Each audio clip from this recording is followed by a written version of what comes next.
Welcome to the Braylon Edwards Show with Shep. Touchdown, Braylon Edwards. Braylon Edwards, touchdown, Michigan. Timing pattern to Edwards, touchdown, Michigan. Where we bring you the best in sports, entertainment, and insight. Join us every weekday from 2 to 4 p.m. as we break down the latest games, analyze the biggest plays, and dive into the hottest topics in sports. We'll have exclusive interviews with your favorite athletes and guests, and you'll get a front row seat to all the action. So tune in to the Braylon Edwards Show with Shep. Got one-on-one going end zone. Edwards in the air. Oh, what a catch by Braylon Edwards. His second touchdown of the game. On the Woodward Sports Network, where sports comes to life. It's nothing like being right on time. Welcome into the Braylon Edwards Show on Woodward Sports 2.0. Yes, I'm your host, Braylon Edwards, and it's excited to be with you guys again. You know what time it is. Sitting to my left is my co-host, my guy, Anson Wells. Anson, 85 degrees outside, man. How you feeling, man? Woo! Listen, that sun takes away the Pistons sting quite a bit, man. It's hard to be upset today. I'm glad you said that. You see, I'm already moving on, man. I went from the Pistons hat that I wear all the time to my Tigers orange. You know what I'm saying? I like it. 7-17 in their last 24 outings. I don't know though, man. I think I gotta get to Comerica Park and spread some of this yes, love. You do. Maybe even today as I welcome in my boy Sweet Potato. What's What's going on in the audio booth? You know it be. Everything is all good. I like that shirt though, by the way. I do too, bro. That stuff is real clean, crispy. I like it. I appreciate that, man. Guest TDing for us today is my guy Justin Satawa, who will be at the Tigers game tonight at Comerica Park. JS, how you feeling? And what is your prediction for tonight, man? Should I come downtown Comerica Park? Like I said, man, Tigers been struggling a lot lately, and it's hot outside. I don't know if you know, black folks don't like to sweat, man. Yeah, that part I'm not excited about, Bray. I hope that rain cools us off and takes us more into the 60s before first pitch. There's a rain a little bit an hour before first pitch, so hopefully it's a little cooler. But I mean, hey, I'm 5-1 in the building this year. Okay. As in Comerica Park, you know, Shout me and my out. dad, we've been bringing the winning vibes. So hopefully we can continue that even. Like in the brink of our 9-game losing streak last week, we went and when we broke that streak. Yeah. So we're gonna hopefully bounce back today. Yesterday, I can't lie to you, I turned off the game. And once it went to 4-1 or 5-1, the game 7 on of Canadian Sabres, and I tapped in and I enjoyed it. And I'm glad I did because I was not sitting there to watch us get rammed 8-1. Shout out to Justin Satawa, who did not cash out early, and the Montreal Canadiens did end up making it to the Eastern Conference Finals. So shout out to you on that. Yeah, man, I want to go down and support the Tigers. I just don't know if it's now, man. Chat, tell me what you think as I welcome you guys in. Thank you for tuning in. It is going to be a very chill, very casual show. Speaking of chill, you know what makes individuals chill if you partake? It's cannabis. You know, Anson, you have like some it. news I like as it. it relates to cannabis and TSA. Yes, sir. Breaking Now, news? just a disclaimer. Breaking news. This would not help Brittany Griner, just so you know, but TSA has announced that medical marijuana patients can now fly high.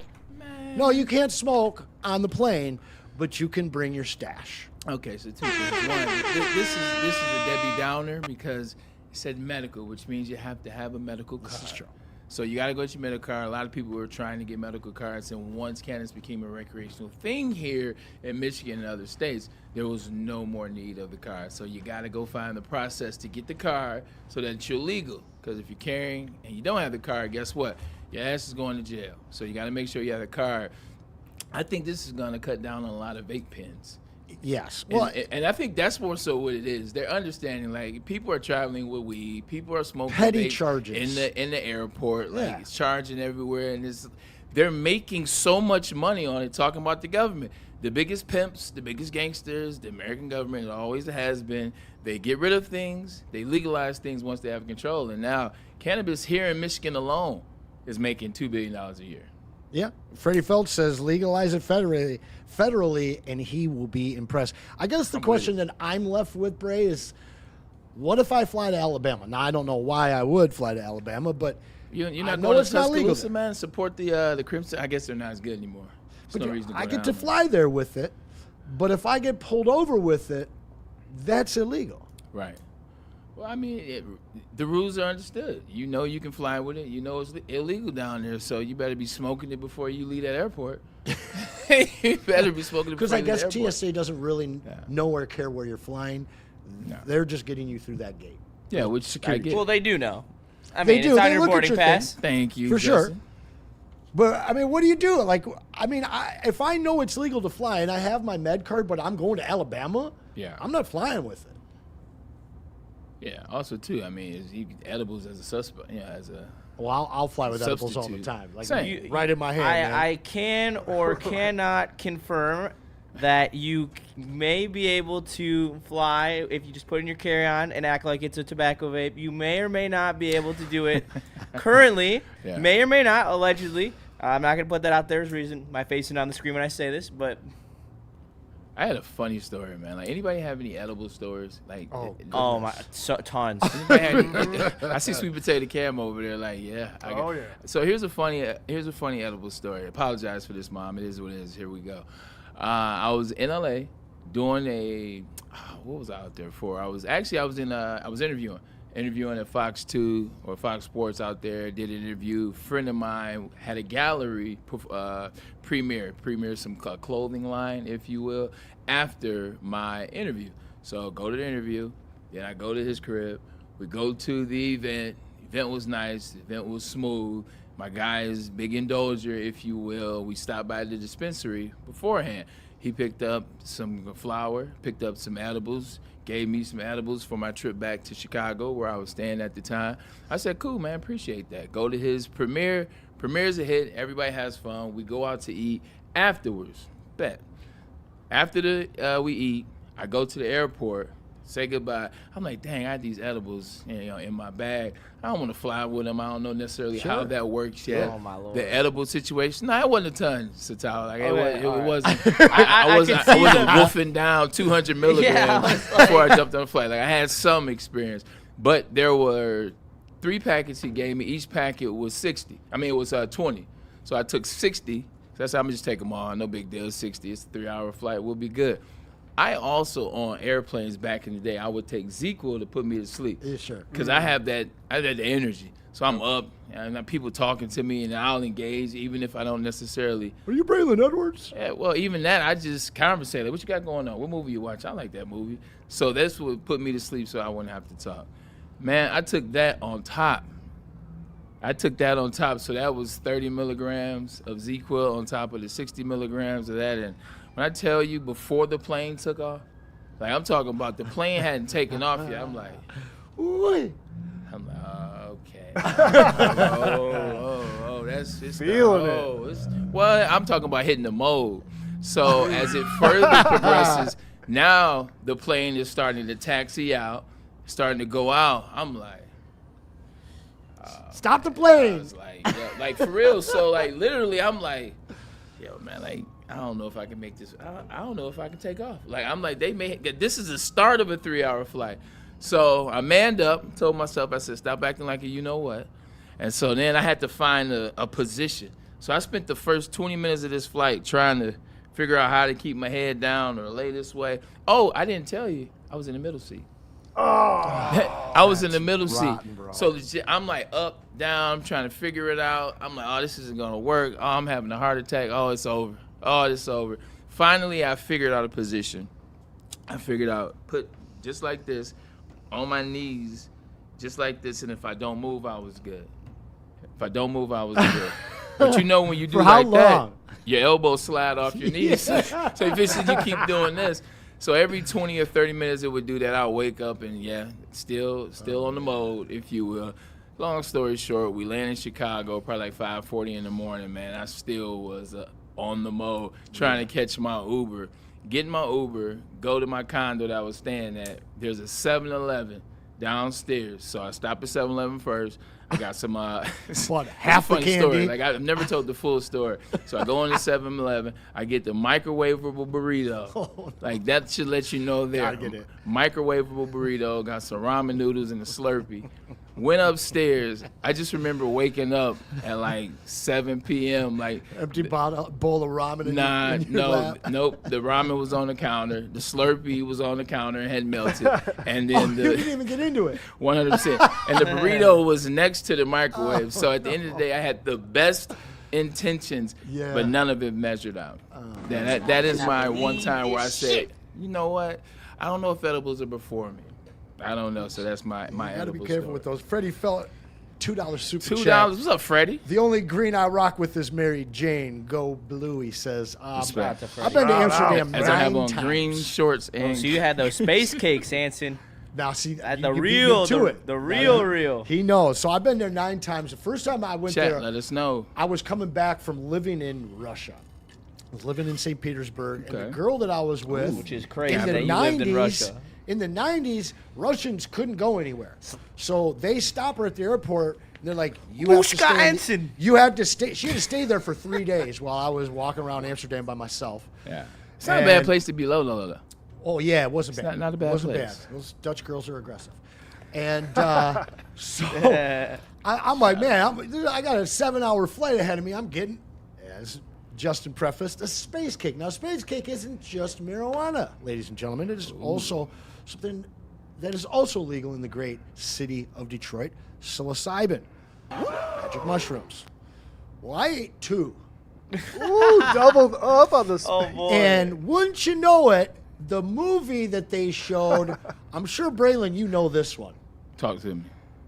The Game. Oh, Michael 100%. Douglas. Michael Douglas. Now, do you yeah. remember who the antagonist was in that movie? Oh, this is a good His question. name? In real life? No, in the movie. Nah, it's gonna be the man. Anson Bear. Shit. And when you go your whole life without hearing Anson, aside from when somebody calls your name, You thought you were high? and you are on 2 space kicks and you are watching a 2-hour movie with Anson Bear in it. And by the way, The Game is a complete mind F. The whole movie, anyway, it's about a rich guy that pays people to mess with him, literally, Yeah, because he's true. bored. But yeah, every time I'm hearing It's a great movie, Anson though. Bear, I'm just like, Yep. I will never forget that edible experience. That might have to be your new nickname, man. Anson Anson Bear. Bear. Chat, let us know what edible experience that you have, because there has to be some good ones. Sweet potato, I know you got one for me. Oh, yeah. Your Oh, energy dude. alone lets Yeah, us know. I definitely have more than one. Choose the best. Choose a good one. But to preface this before I get into the story, no matter where I'm at, if I'm at a sporting event, airport, wherever, I'm always going through secondary search. No matter what. And it's been like that since the 90s. It really what, they're has. targeting you? That's unfair. I don't know. man. It's That's profiling. That is a I hippie think it profile is right That's the there. hippie. That's the hipster profile. I think it is profiling. This Anyway, guy's too chill. Come over here. We got to do some secondary surgery. That's so I was Way too chill, bro. returning home from one of my boys' places. TSA, of course, flags me. I'm like, oh, here we go again. You know, just do the dance, whatever. They pull out my container of edibles, right? And I'm like, okay, yeah, so they that's- got you. You know, you see the label, you know what it is. What do? Strap on the latex glove Oh, and no. started fingering my edibles. Oh, I thought you were going to say Pause. fingering something else. I was like, whoa. No. I Pause. said, did it get Straight you, did it fingering get your my tank? edibles, looking for certain residue that was not on my person. I got you. Yup. Wax, And that, white. no, probably, I'm not going to say it right now. It starts I- with a B. I got you. B-O. Yeah. You know, when I came back on that same trip from okay. Amsterdam, I had brought seeds back with me. And I had them balled up in my socks. Isn't that illegal? It's like Allegedly. I agriculturally allegedly brought illegal? them back with me. Oh, I got And I you. put them in my stowaway, right? Yeah. But my dumb ass, I had on this knit hippie long sleeve shirt. My hair was down to here. That sounds about right. And I had on my bell bottoms, secondary line. Hey, you from the 70s show. We need you Yeah, to come over. exactly. We need you to slide over here. Exactly. So, like, when you're at Joseph Gordon-Levitt. over the here, old buddy. school international arrivals, Yeah. there was this glass door that would open that you couldn't see on the other because they had printed stuff. And every time it would open, I could see my parents. I thought I was going to the clinic, man. Yeah. And they put it through the scanner, didn't see him.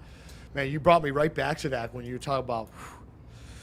Dude, they Somebody's don't care, looking over though. me. They Shot. don't really care. They're looking for, you know. Yeah, something serious. Something a lot more serious serious. I got to hear Satalis I because I, agree know he's got a 100%. good one. Yeah, I feel bad about that profiling thing, Cam, but I may know a little something about it. Just a little bit. Yeah, a little.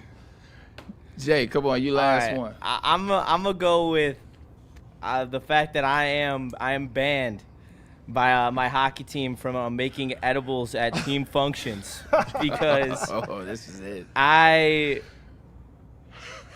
allegedly made the brownies a little too strong because I made them for me, who is the biggest stoner on the team, who could smoke the most and outsmoke every single person. Tolerance. Like Shout out to A1 Pothead. whenever we are sitting in a circle smoking, like no one, like they're falling asleep Tap before them I'm out. even done. So yeah, I made edibles, and let's just say there was 7 to maybe 8 people who greened out and had a great time. So yeah, I'm banned from doing that, even though I make some great edibles.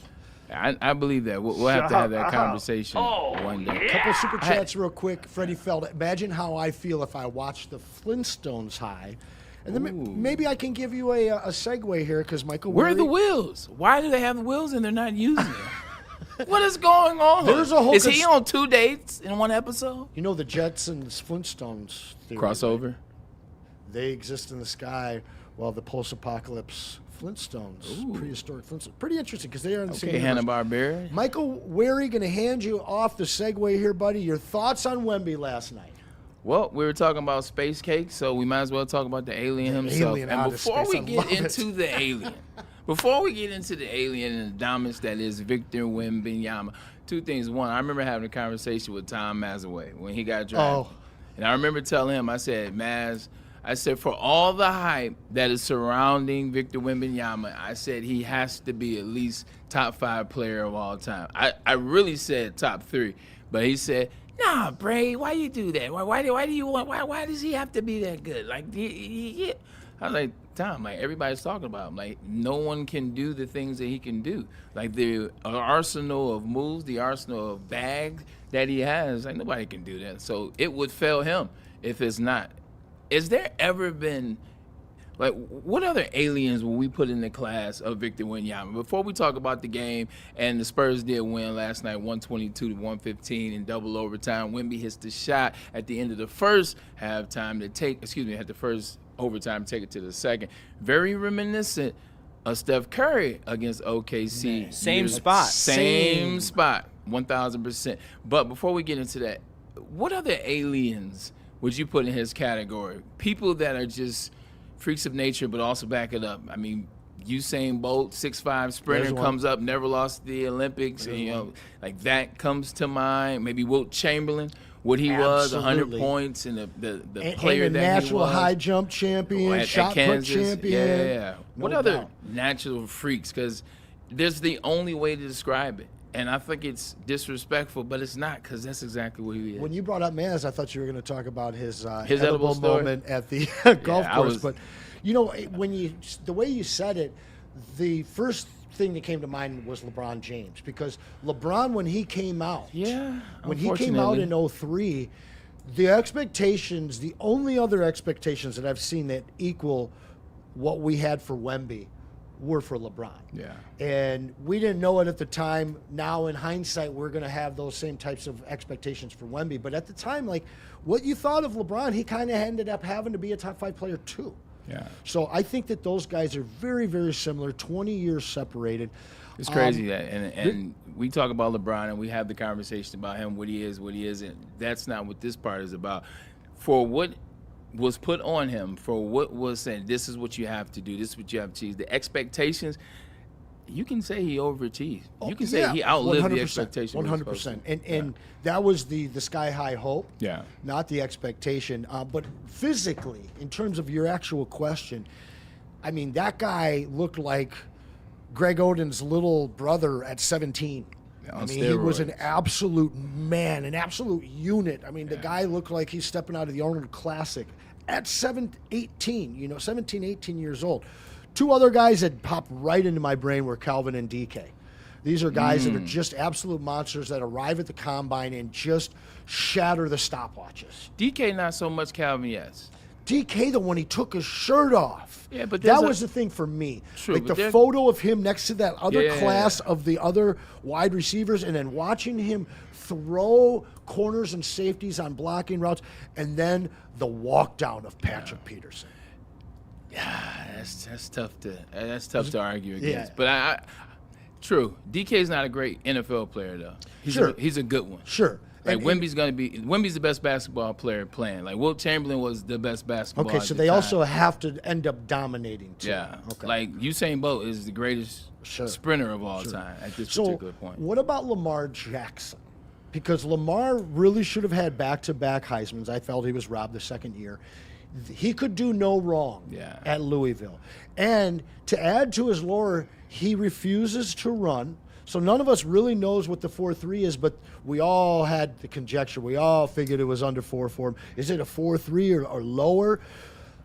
He's not that physically imposing when you stand next to him, but his body of work on the field, both at the collegiate and NFL level, two-time MVP. Yeah, but like once again, we've seen Lamar Jackson before. Yeah. His name was Mike Vick. And he didn't go further than Mike Vick and hasn't done more than Mike Vick. So, like, he's electric. You know who my favorite player is in the league year after year is Lamar.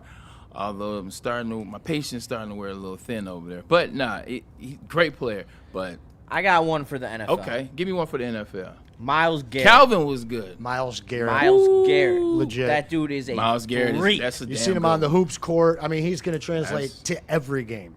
Yeah, Myles Garrett. That's a good one. Great. And then I got another one too. Mike Phelps. From the same cloth. Michael Phelps is a great one. Yeah, Aaron Donald. Ooh. Yeah, he's still beasting in the way. He still should be in the NFL, but smart man, and I get it. Trust me, my knees definitely get it. That's a good one. Super chat. Bring him in. I'll also pull some of the good ones out of there. You'll like this one. Duncan Stewart. Anthony Carter at Michigan. Ooh, shout out to Anthony Go Carter. Blue. Like, people ask me all the time who was a better wide receiver in Michigan. I tell them me. If you ask me who's a better player, it absolutely was Anthony Carter. Like his arsenal of things that he could do, punt return, kick return, like his mastery of the game at a younger age. Plus, he's a little bit older than me when he got to college. So, you talking about player, AC was number one at U of M. Dante 151. What about Yao Ming? Ooh. When he hit the scene. The same height as Wemby. But with a tree trunk base. That's what makes Wemby even crazier. Yao Ming, same size as, weight-wise, Yao weighs a lot more, but same size, same height. Yao can shoot from half court. Yao can take you Yao out could the hit the dribble. three. I know. But he got a couple. not with the finesse. Like when Yao makes a three, it's like, oh my God, yes, Yao did his thing. Like Wemby makes one, it's like, all right, damn it. Are you going to make another one? But you watched the game last night. What are your takeaways in terms of how dominant Wemby is? And is this more than one game? Should OKC be worried considering they now have lost 5 of 6 games against That's OKC? the question of the day, Bray, but I would be remiss to not at least say Bo Jackson. There it is. Okay. I was Bo waiting Jackson for it. has to be brought Shout up. out to the Tecmo Bowl legend. No Bo left, doubt. No Bo doubt. right, Bo up the middle. We got a super chat from Will I Am. We will save that for the Lions talk a little later on. We are on OKC. We are on San Antonio. I think that this first game, watching it, there was some cooking from the NBA to make sure that the Spurs were on top in a large portion of this game. OKC with their experience, also hot from the outside, were able to equalize this one. And then I don't know if you watched the game, but you see the logo 3 from Wemby in the first overtime, I believe it was, to make it into a second. I mean, that whole game was, if you didn't believe in Wemby yet, now you have to. But I also believe that there's some NBA cooking in that, in the fact that if you give the Spurs that first game in that series, everyone is tuning in for game 2. Yeah. Everyone is. OKC has won a championship, but they also didn't have what I believe is their number 2 in J-Dub for a lot of the season. He was out with the wrist surgery from the summer, missed a large portion of the start of the season. Then they lost him again mid-season. So they've been kind of finding their identity again, and they have to find it right away. They didn't really have it last night until the fourth quarter. I'll be honest with you, Bray, they are really in trouble, and I think the NBA is really excited to anoint and Wemby as the face of the league. Yeah, 100%. You know, they love the foreign invasion, the foreign takeover, 1,000%. But this is what they've been waiting for. They've been waiting for when he got to the league, when the team was good enough to get to this point so that he could take over. The face of the league is Wemby. He's been that since he's got here. I mean, you look at him. Look at what he is. He's 7'5". He's an intelligent individual that loves this game, that wants to take care of this game. And also, when he gets on the hardwood, man, like he lays it all out there on the line. Great game out of him. 24 rebounds, 41 points, 7 blocks. Like, he was just all over the place. Justin, like, I mean, what do you think when you watch this game? What do you think when you watch Wemby? Like, is it just amazing to see someone like this? Shohei Ohtani is another one that was in terms of an anomaly type player. But what do you think when you watched the game last night? He's so fluent for his size, and that's what truly mesmerizes me is the way that he moves. You know, 7'6" guys are not supposed to be moving like that, and able to, especially the way that he can stretch the floor. Like, watching him essentially come down, game on the line, and pull a Steph Curry pulling from the logo right over Alex, which Alex Caruso is a pylon to him because he's so tall. However, he still shot it right in his mouth, bird feeder, and cash it. I don't know. Bird feeder. I mean, I don't know who. There's not a lot of guys who can do that with a guy like in his mouth like that. It's just he's irrelevant to the fact that he's shooting the basketball. And then he goes to time and time again down the stretch, just defines the game. He had a big block in OT. He's scoring buckets. He's finding guys on the perimeter. He is truly one of the greatest basketball players I have laid my eyes on. And he is must-watch television, just like the rest of these freak athletes who we've been naming in this segment. He said bird feeder, Bray. No, he did his thing without, man. Just you're absolutely correct, though. When you watch him, he's one of the best basketball players already. And you got to remember, he is only in year 3. What I love about Wemby, remember when he got the elbow and we came up here and we talked about it. Should he be suspended 2 games? Should he be suspended a game? You know, but we talked about that moment. It was on purpose. It was intentional. You can see that the frustrations, the emotions got to him. Cam, have you seen how he responded since? Even that last game against the Wolves, they tried to corral him. They tried to mess with him. What did he do? Walked away, didn't play, and you saw what it is. Like, things like that, it lets you know that he's more than just a 7-foot center that can shoot threes. Oh, absolutely. Very composed. You know, he kept himself in check. He knows that he is the man, needs to stay on the court in order for that team to move forward in this series and end up in the NBA Finals. Cool, calm, and collective, which is what I like to see. That was a pretty violent move that he made. That wind up on the elbow there, just I don't feel like, you know, should be a part of any game, right, let alone a professional sports game. So kudos to him for checking himself, you know, getting his mind right, and maybe he just had to let out that aggression. Yeah, 100%. In order to succeed and move forward. Sometimes you got to let it out. Look, man, I remember playing against the Baltimore Ravens, man, and I was with the Cleveland Browns. And you remember what they were, Air Reed, Terrell Suggs, Ray Lewis. I mean, the list goes on of their defensive players. It gets annoying. You keep getting hit, and you keep getting corralled, and whispering in your ear to saying things and doing all these moves. So I remember I had a little late, cheap shot, crack back on Samari Rowe, and took him out of the game, man. Got a personal foul, and I remember Romeo Cornell talking to me in the locker room, and then he talked to me at that week. He said, it's just unacceptable. Like, you can't be so emotional into a game that you're doing things that aren't in the rule, but then you're doing things that aren't becoming of who you are. So I understand it, and I tried, keyword try not to do it again. The good thing for Wemby is its help. We've talked about here in Detroit, Cade Cunningham needing help, Cade Cunningham needing pieces to get him over the line. Well, it seems like the Spurs with no De'Aaron Fox, their pieces are helping them getting over the line. You look at Dylan last night, Dylan Harper, number 2 overall pick a year ago. Wow, came to play. And then what you look at Vassell being able to hit those 3 balls in the corner. Seems like he has more support than we thought coming into this season, maybe into this series. Yeah, they've built it perfectly around him. Champagny hitting threes. All of those guys are invested on defense. You know, just to rewind it back a little bit to his composure, the 17 and under World Championship was played between France and the U.S. I remember. I know where you're going. And he got fouled out with about 2 minutes left in that game. They lost, I believe, by 82 or 84-82. Who was Chet that player? Holmgren. Yep. And if you watch that clip, you watch his reaction. It's not. He's not pissed about the foul or the call. He's pissed at himself for not being on the floor for those final 2 minutes, costing most likely France a gold medal. Then you fast forward a few years and you see what we're just talking about last round, where he throws that elbow, the French elbow, and he didn't even know the rules. He didn't get fined either. He didn't miss an extra game. That's not the conversation today, but you saw the look on his face when he realized he was out of that game, and he realized what it meant to that series possibly. He's on such a mission right now. I think last week you put him in a very rare air category, talking about the Kobe's, the Isaiahs, the Magics and Michaels. These guys that had that extra, that the reason we don't put LeBron in the GOAT category is because he didn't have that win-at-all-costs killer instinct that we've seen in the aforementioned legends.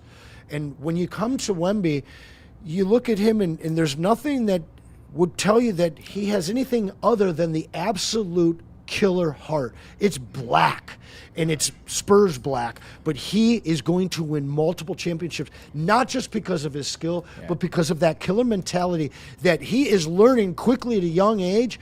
He can't F around and find out. Yeah, and the best thing about it, you said rarefied air. See what I did there? He is a part of that rarefied air. Already. He is one of those guys. But when you talk about Wemby, and you talk about how good he is and what he does, like he wants it. Like he's bad. He's obsessive. Yep. Like that's what the greats are. They're Yep. obsessive Kobe over and MJ winning. style. They are obsessing over doing things right. And if you're on their team, like if you're on their team, like you have to abide by that. You have to feel that, because if you don't, they will get rid of you. They will move on. But you watching Wemby, you watching what he's doing. It's that time. R.I.P. It's Brutus. Wemby time. Prime Shaq versus Wemby. Who gets the best of who? I still got to go Wemby right now, and this is why. The foreign player, and we got to pay some bills. We'll get to a commercial break. The foreign players, they start playing professional basketball at an early age. The reason why they play the way they do, the reason why he can come in at 19, 18 years old and be so serious about it is because they've been playing grown man professional level competition since they're 14 years old, 15 years old. They're taught differently over there. They work differently over there. So when they get drafted here at 18, when they get drafted here at 19, what they're coming in, the American player is probably 22, 23 in terms of where they are. So they're already ahead. Wemby is 22, 3 years in the league. That's like 25, 26. Yeah. This is a fun debate. One quick last point before we hit the break. I would use the same defense that Larry did, and that was Mehmet Okur often on Shaq with allowing Ben to come and help. Yeah. The fact of the matter is, Shaq would crush Wemby in a 7-game series if you asked Wemby to defend him. So you just don't. He's too thin. You just don't. He's too thin. You put Luke Cornett's in your starting lineup, and you put Wemby at the 4. Different NBA, 100%. When we get back, speaking of future MVPs, how about we talk about the current MVP that didn't necessarily look like an MVP last night. But first, let's get a message in from Loom Cannabis. Hey, I love telling you guys about this because we get to be your plug here at WSN. We've partnered with our fine friends at Loom, and you get the 30% off your order because of that partnership. They've got locations all around Metro Detroit. My favorite right down the street, 12 and Woodward. I call that Berkeley. Shout out MJ and Javante over there. But when you hit them up, try out that new orange or the lemon lime buzzin'. Justin's here. He's the biggest fan of the buzzin'. You'll see him sipping them all summer long, and you can do the same. So head on over to loom.com and make sure you bring that. For the Tigers game tonight. There you go. Make sure you bring that code word with you, WSN30, and save yourself 30% off at Loom. There are regular sports bars, and then it is Art and Jake's. Let me tell you about it. I love going to Art and Jake's. The service is dope. The people are cool, but the TVs, wall to wall. 80 wall-to-wall TVs, and it's at every Art and Jake's that you go to. Then the menu, man. The menu is cool. The menu has the things that you want. You got your typical wings, your burgers, they got your ribs, they got your steak. They have those things, but they have the healthy stuff as well. They have bowls. I had one of those bowls. super dope, man. A little chicken stir-fry bowl. But then it's the people, man. It's the vibes, and it's the 22 different type of beers on tap. So come on down to Art & Jake's, man. Let the Tigers, or whatever you want to see this summer, let it fuel you. But do it at Art & Jake's. Planet Fitness now has even more best-in-class strength equipment. Join today for $1 down and save. We're stepping it up. We're not slowing down. Finding new faith, new focus. Love that new equipment smell. So, you in? Join the club today. Save when you join for just $1 down, $15 a month. Planet Fitness. We're all strong on this planet.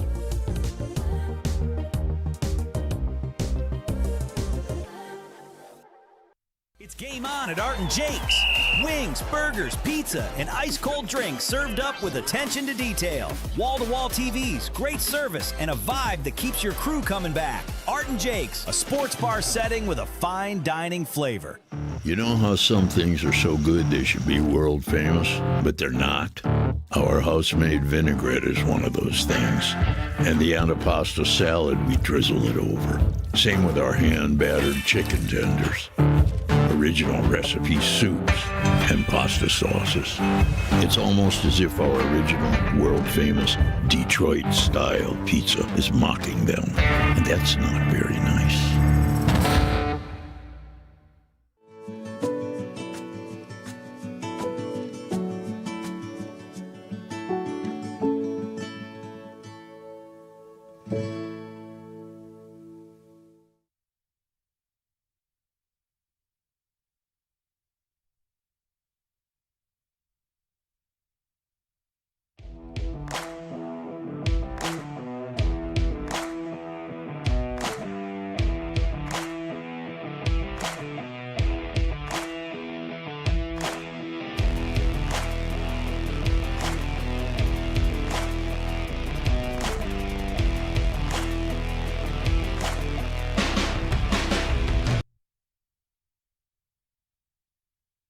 Woodwardsports.com and click on Shop. Get the latest in Detroit sports apparel and exclusive Woodward Sports gear. Woodwardsports.com can get the whole team outfitted. Love the Pistons, Red Wings, and Tigers? We got something for you, too. Shop online at woodwardsports.com. Your fitness is essential. 2,700 gyms around the country. You can't get that many gyms if you're not doing something right. And what they're doing right is there's no judgment.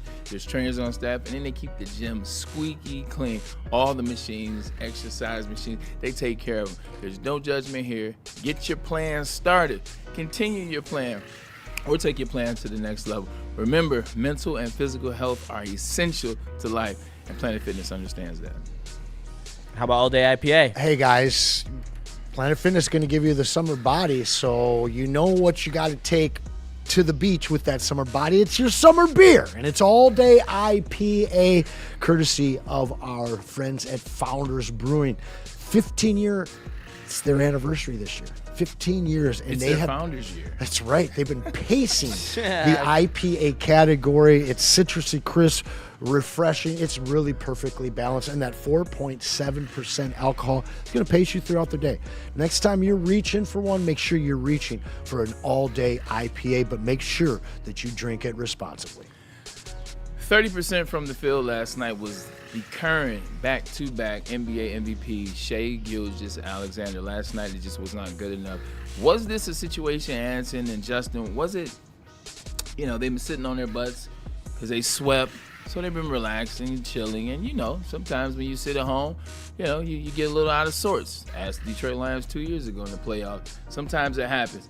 Or is this something more? We mentioned it earlier. They lost 5 of 6. And Stephon Castle seems like he has a good understanding on how to guard the unguardable SGA, and he's not getting whistled. Talk about last night. What do you see out of SGA? Because you've been watching this team because of J-Dub for a very long time now. I have. It's interesting because you look at the splits from the 4 games that these guys played this year. The previous 3, he shot 50%. Yeah. Okay. For me, when I look at the Spurs, especially when the Pistons played them this year, that center inside of the 3, around the top of the key, there's just no room there.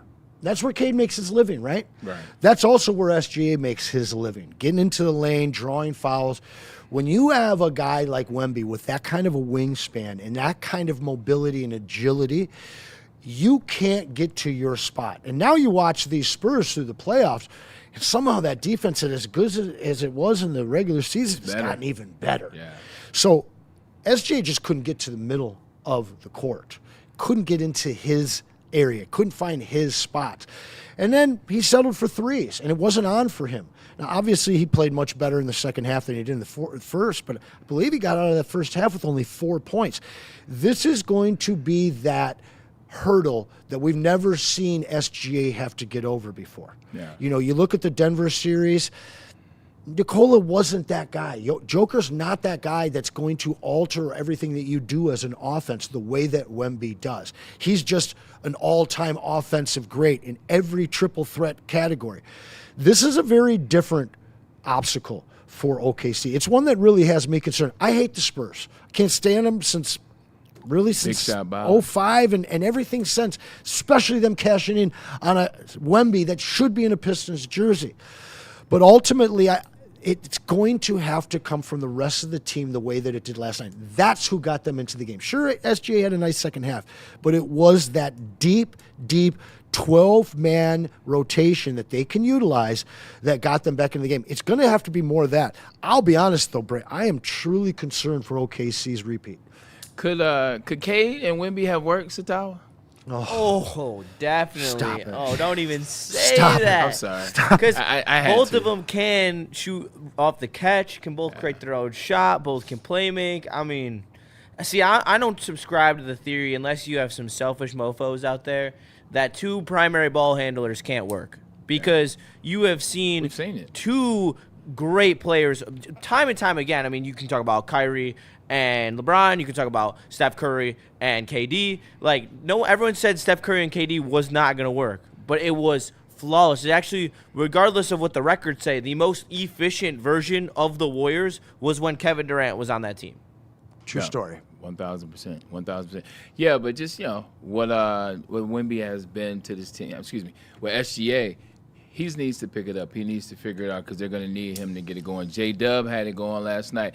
Something interesting, though. I wonder, did you guys see it as well? It looked like Alex Caruso, who went off last night. Shout out to Caruso, 2-time champ, once with the Lakers in the bubble and once last year. Looks like he was checking Wemby at times. It's not the first time that he checks the all-world center opposition, because we saw him do it last year in a series that they were down in with Denver. And the equalizer, the thing that shifted the balance in that series was putting Alex Caruso on Joker, and he gave him fits. Now, listen, you're going to get yours when you have a guy that's that much smaller than you, but his quick hands, because when you're 7'5" and that fluid, as Justin mentioned earlier, there's very few guys. Like we were going to talk about Wemby stoppers and potential stoppers, and that's really just a misnomer itself because there isn't one. No, it's not. But when you put a smaller guy on there, Rajah Bell was the Kobe stopper. Yeah, it was the slight slower is what it was, and he has such a high IQ along with such quick hands that it changes some of the things that Wemby can do in terms of actually putting the ball on the floor. 100%. Look, last thing about that conversation, Sweet Potato Cam, I bring it to you. Is it just game 1, or is OKC truly in trouble? I don't believe they're in trouble. I do not think that they are in trouble. I feel like they just came out flat. You know, they were sitting for an extended period there. SGA is going to get his. Maybe he was too high on that MVP award, but they'll get over that. And he will have a more efficient night than he did last night. Wemby will continue, though, to disrupt everyone's everything shot. They do. Yeah, everyone's shot. So they'll figure that out. You know what? And I agree with Cam. It is game 1, so we can't be too hyperbolic. Remember, we are the same franchise that thought we were going to win in 5 against the Cavs, and now we're sitting home. All right, we're done with that. Another team in the NBA, you call them peasants, I call them the New York Knickerbockers. They take the scene tonight. Game 1 Eastern Conference Finals against the Cleveland Cavaliers. What are you expecting on this game? Because everywhere I turn, whether it's ESPN, whether it's the media, whether it's here, whether it's fans, They're saying Knicks in 5, and I just don't see that to be true.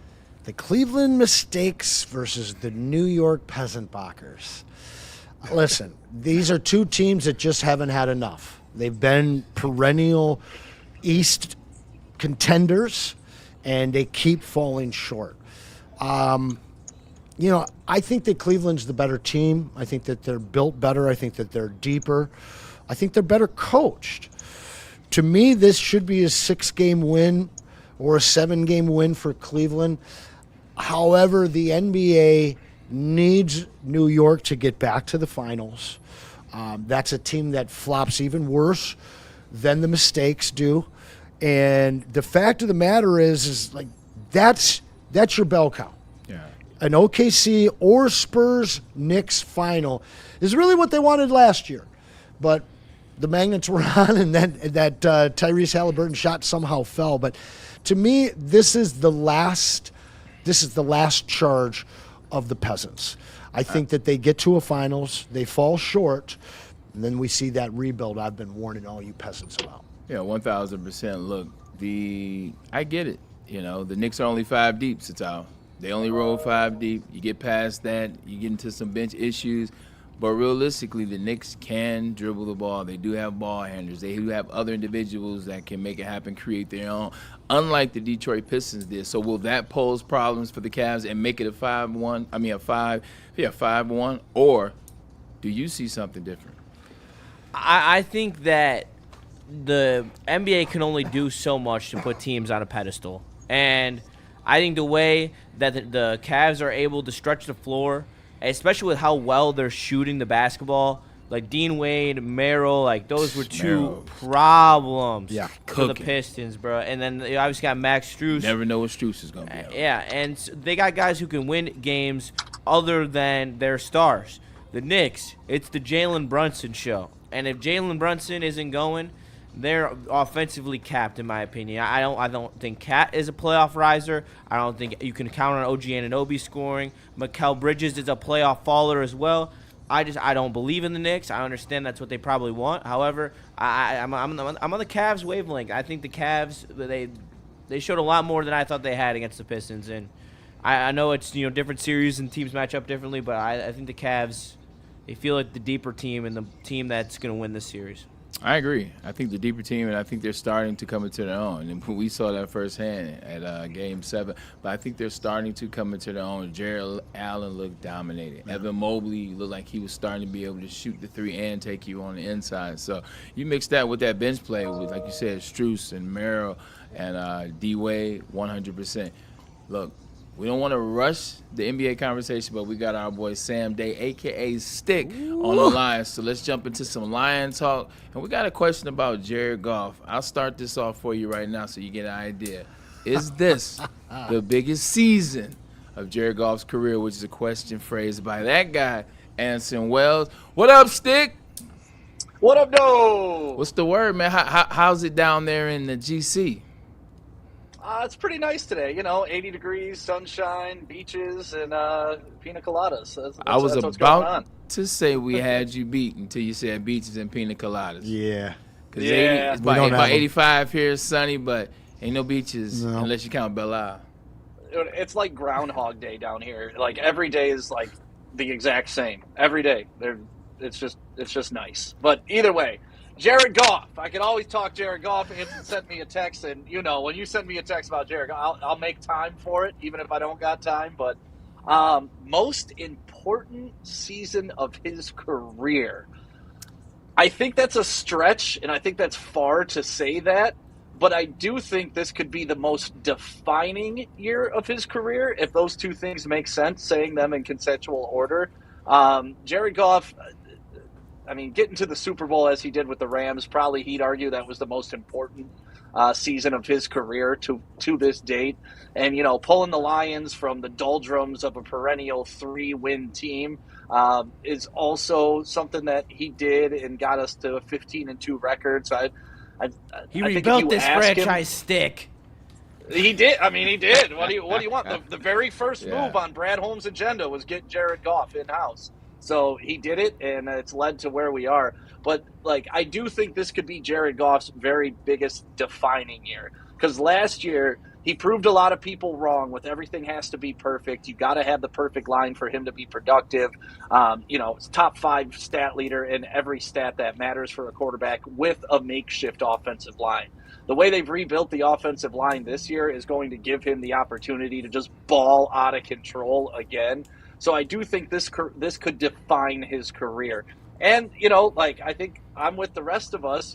2 years ago when we were in the NFC Championship game was nice, but it's 2 years ago now. We didn't even get a playoff game last year. So I think it's time to put the team on your back, Jared Goff. I'm not going to say it's the biggest year of your career, but let this year define who you are as a quarterback. I don't think Anson is going to get the back and forth that he wanted out of the segment, because I'm actually going to side with him on the defining side, but I'll explain it this way. When Anson first came to me, Sticking, he said, hey, look, is this the biggest season of Jared Goff's career? For me, I said, I don't think it's the biggest season, because I don't think he drives the drink. Like, Jared Goff over the last 4 years has proven that he can be one of the top 5 quarterbacks in the league. You look at his stats, they're there. When you look at the consistency, it's there. When you look at someone that you trust with the pill in the back, it is there. You look at the stats, it supports it. So for me, it's not the biggest career for him, because, the biggest season, it's like Jared Goff's going to do what he does. He's going to have somewhere between 41 to 4,500 yards. He's going to have somewhere between 7 to 11 interceptions, and he'll have somewhere between 28 to 32 touchdowns. Like, he's going to be that every year. So for me, it's not about is it going to be the biggest year. It's just Jared Goff's going to be Jared Goff. Can the other things around it fall in place? Can the offensive line protect and give you play-action pass situation? Can it open up the zone running from Jahmyr Gibbs? Can it open up the those things are going to happen on the defense side of the ball. So it's not, is it going to be the biggest year? Now, the defining side, I like that. I like the defining side, because this could be a defining moment for Jared Goff. Jared Goff has had damn good seasons in the last 3 years. Yep. You look at the numbers, they stack up, like I said. But we're still waiting, and what I mean by we're, the Jared Goff trolls, or the Jared Goff ones that may be a little harsher to what it is, waiting for him to have that moment where it's all Jared Goff's. Like, so when you say defining, I think there are going to be opportunities this season for Jared Goff to put the proverbial cape on, take this team, and do something that he hasn't done.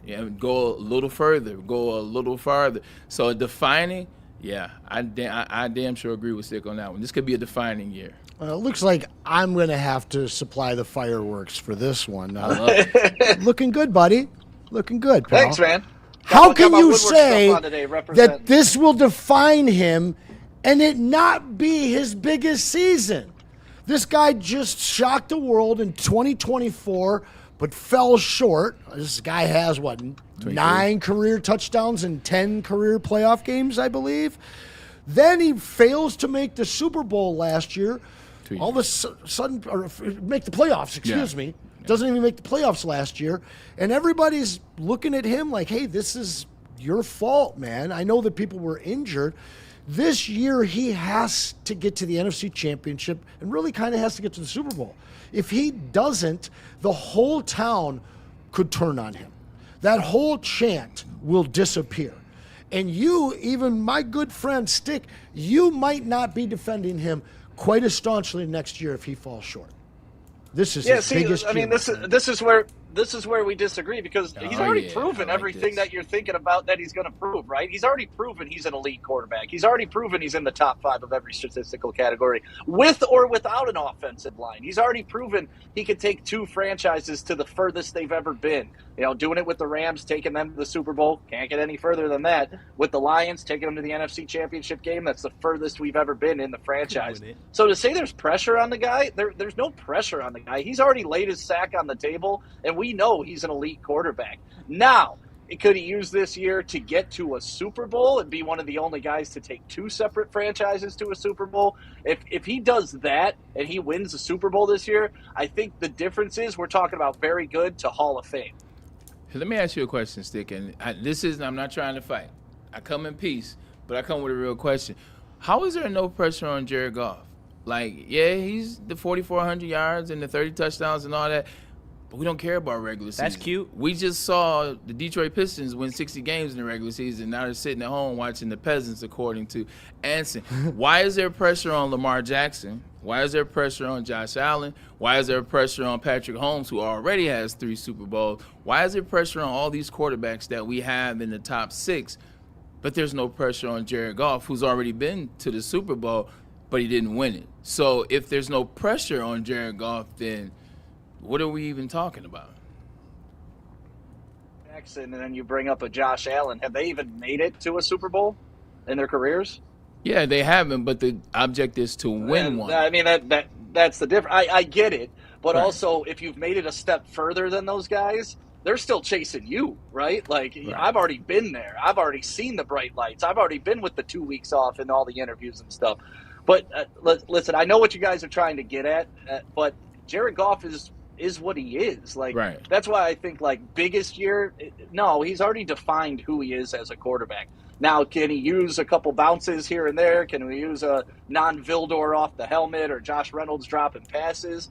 Can those things change for Jared Goff to give everybody a little bit more rounded view of where he is? Sure, I think so. I mean, we all want the Super Bowl, and I think if you ask Jared Goff, he wants the Super Bowl. But to say this year is going to define him, the only way I could see it defining him is if it's in a negative light. Those Honestly, were your I don't words. know Those how- were your words. I said his biggest season. You said this will define him the most. Yeah, I just semantics. He can only go up. Yeah, like I'm saying. Oh, he can only go up? He can't think go so, down? because he's going to have to come out and have one of the most uncharacteristic years of his career. What if they go 9-8, And Stick? that, I mean, there's context to going 9-8, right? If they go 9-8 with him throwing for 5,000 yards, 42 touchdowns, and 10 picks, are we really going to say that's Jared Goff's fault again? Like, Who has they went more pressure 9-8 on him this year, with Dan or I'm just Goff? confused. I'm just confused at the conversation when Stick talks about Goff, and the only reason I'm confused is because yes, he's had some really good years. Yes, he's made it to the Super Bowl. But if we're going to talk about how elite he is and all the great things that he's done, the objective is to win. So, are you now in year 9? Your legacy is cemented because you've been to the Super Bowl? Well, unfortunately and fortunately for Jared Goff, he's the quarterback of the Detroit Lions. Yeah. He's got more playoff wins than any Lions quarterback to ever put on a Lions helmet. This is facts. To me, that's success, whether you want to take it away from the guy or not, or whether you want to say, and he did it beating the guy that everybody wants at quarterback, with Matthew Stafford. He beat Stafford in the playoffs, and still I got to hear about how Stafford's a better playoff performer than him. They played head-to-head, and one guy left with the W. The other guy left with an L. So that's where I just get so frustrated with the Goff haters. But he's already won more playoff games than any Lions quarterback ever. What else does he need to achieve to have that baseline of he's the guy? So when you say so when we're talking about Goff, are we just comparing Goff to his Detroit counterparts, all the quarterbacks that ever played quarterback for the Detroit Lions, or when we compare Goff, are we comparing him to other greats or other really good quarterbacks that may not have won Super Bowls? Because Phillip Rivers is a damn good quarterback, never won a Super Bowl. So are we comparing him to that, or are we comparing him to Bobby Lane and Matt Stafford?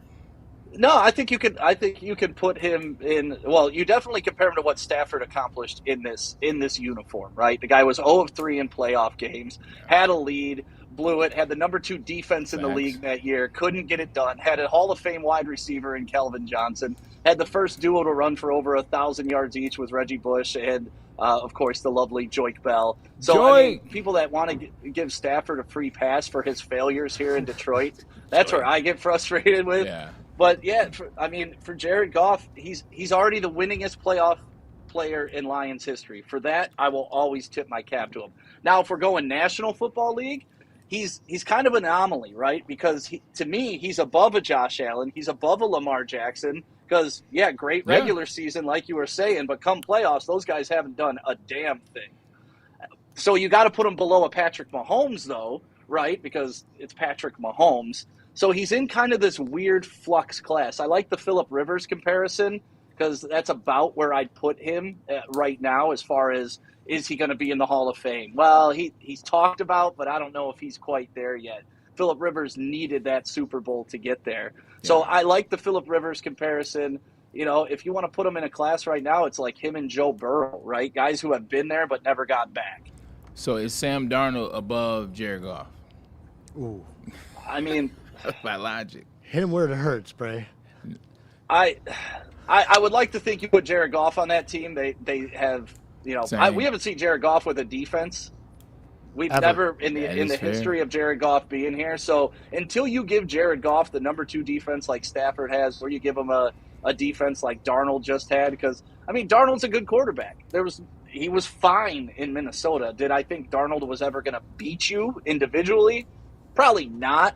But you put the right pieces around him, like a Jared Goff, and he can get you a Super Bowl. That's why he's a Super Bowl caliber quarterback. He's already been there, and you put the right pieces behind him. I think he's even going to take a step further. The defense, to me, all the heat this year from my end is on Calvin Shepard. It's not on Dan Campbell. It's not on Brad Holmes. It's on Calvin Shepard, man. Running that man up when we don't have the personnel to do it and just doing it because that's what we run, it doesn't work. You got to be able to adjust. You got to be able to use your personnel a little bit smarter this year. I went out to L.A. I was at that Rams game when they dominated the first half.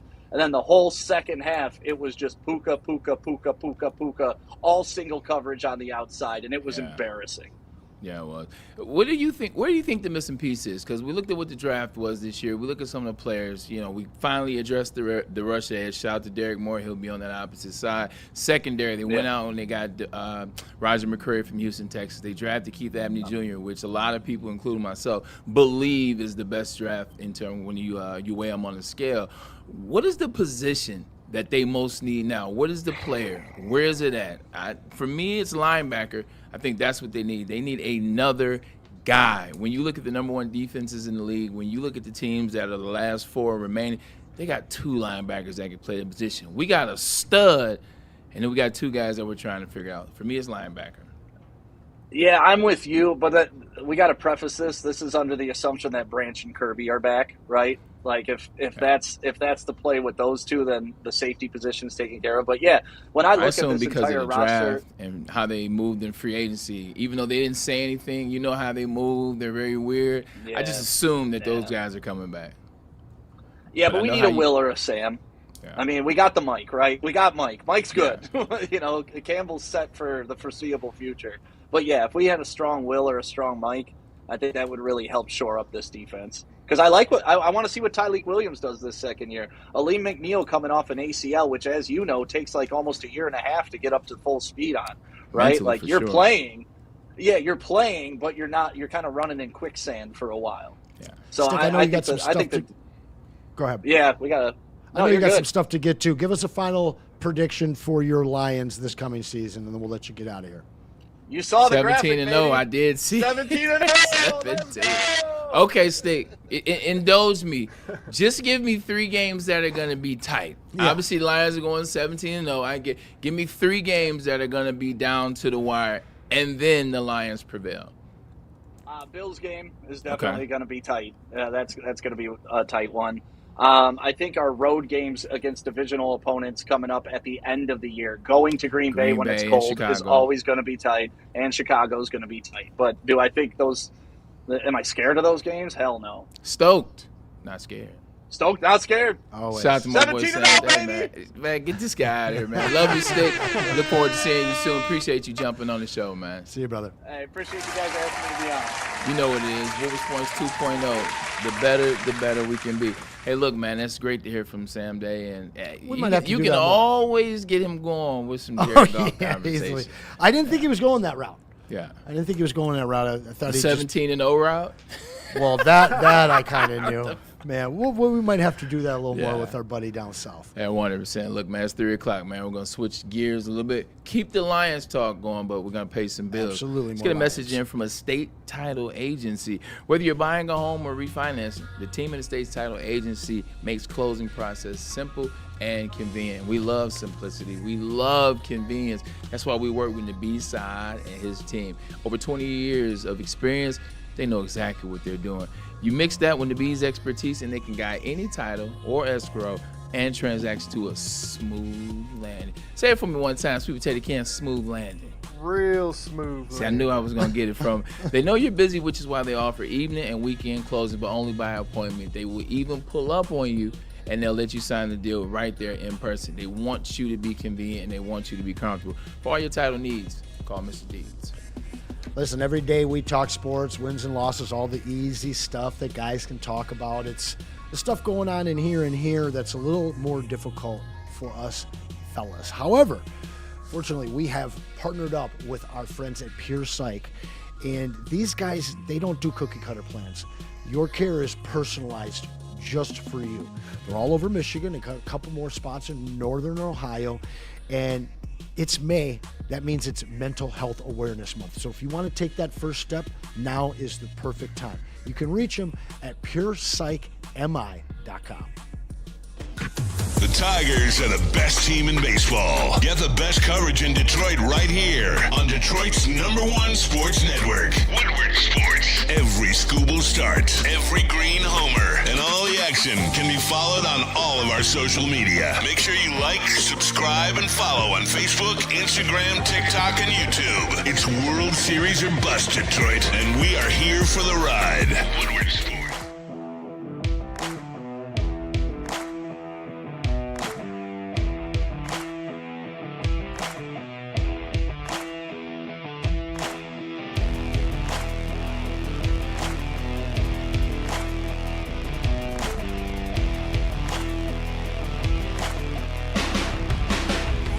Now has even more best-in-class strength equipment. Join today for $1 down and save. We're stepping it up. We're not slowing down. Finding new faith, new focus. Love that new equipment smell. So, you in? Join the club today. Save when you join for just $1 down, $15 a month. Planet Fitness. We're all strong on this planet.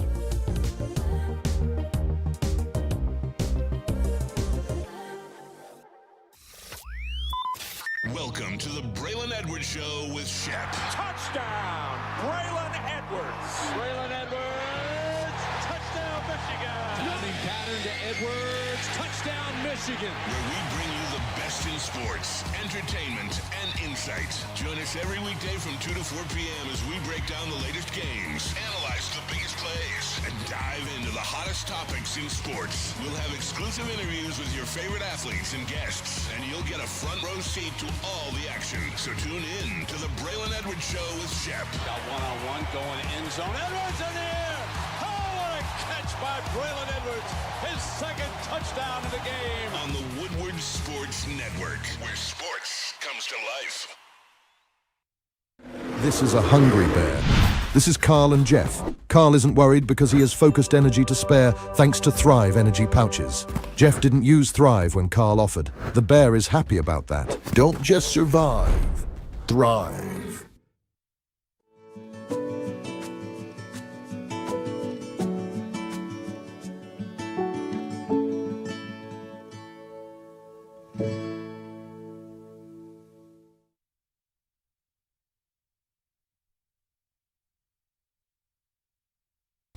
Game is won in the trenches, and our big fellas don't mess around. The Woodward Heavyweights on Woodward Sports. Dan Campbell is in redemption mode. No, make no mistake. It's not revenge he's after. It's a reckoning. And Woodward Sports is here to cheer on the Detroit Lions every snap. Don't miss a moment of Detroit Lions coverage. Follow Woodward Sports on all social media platforms now. Thank you to all the fans for making Woodward Sports your #1 online destination for Detroit sports. We promise not to drop the ball.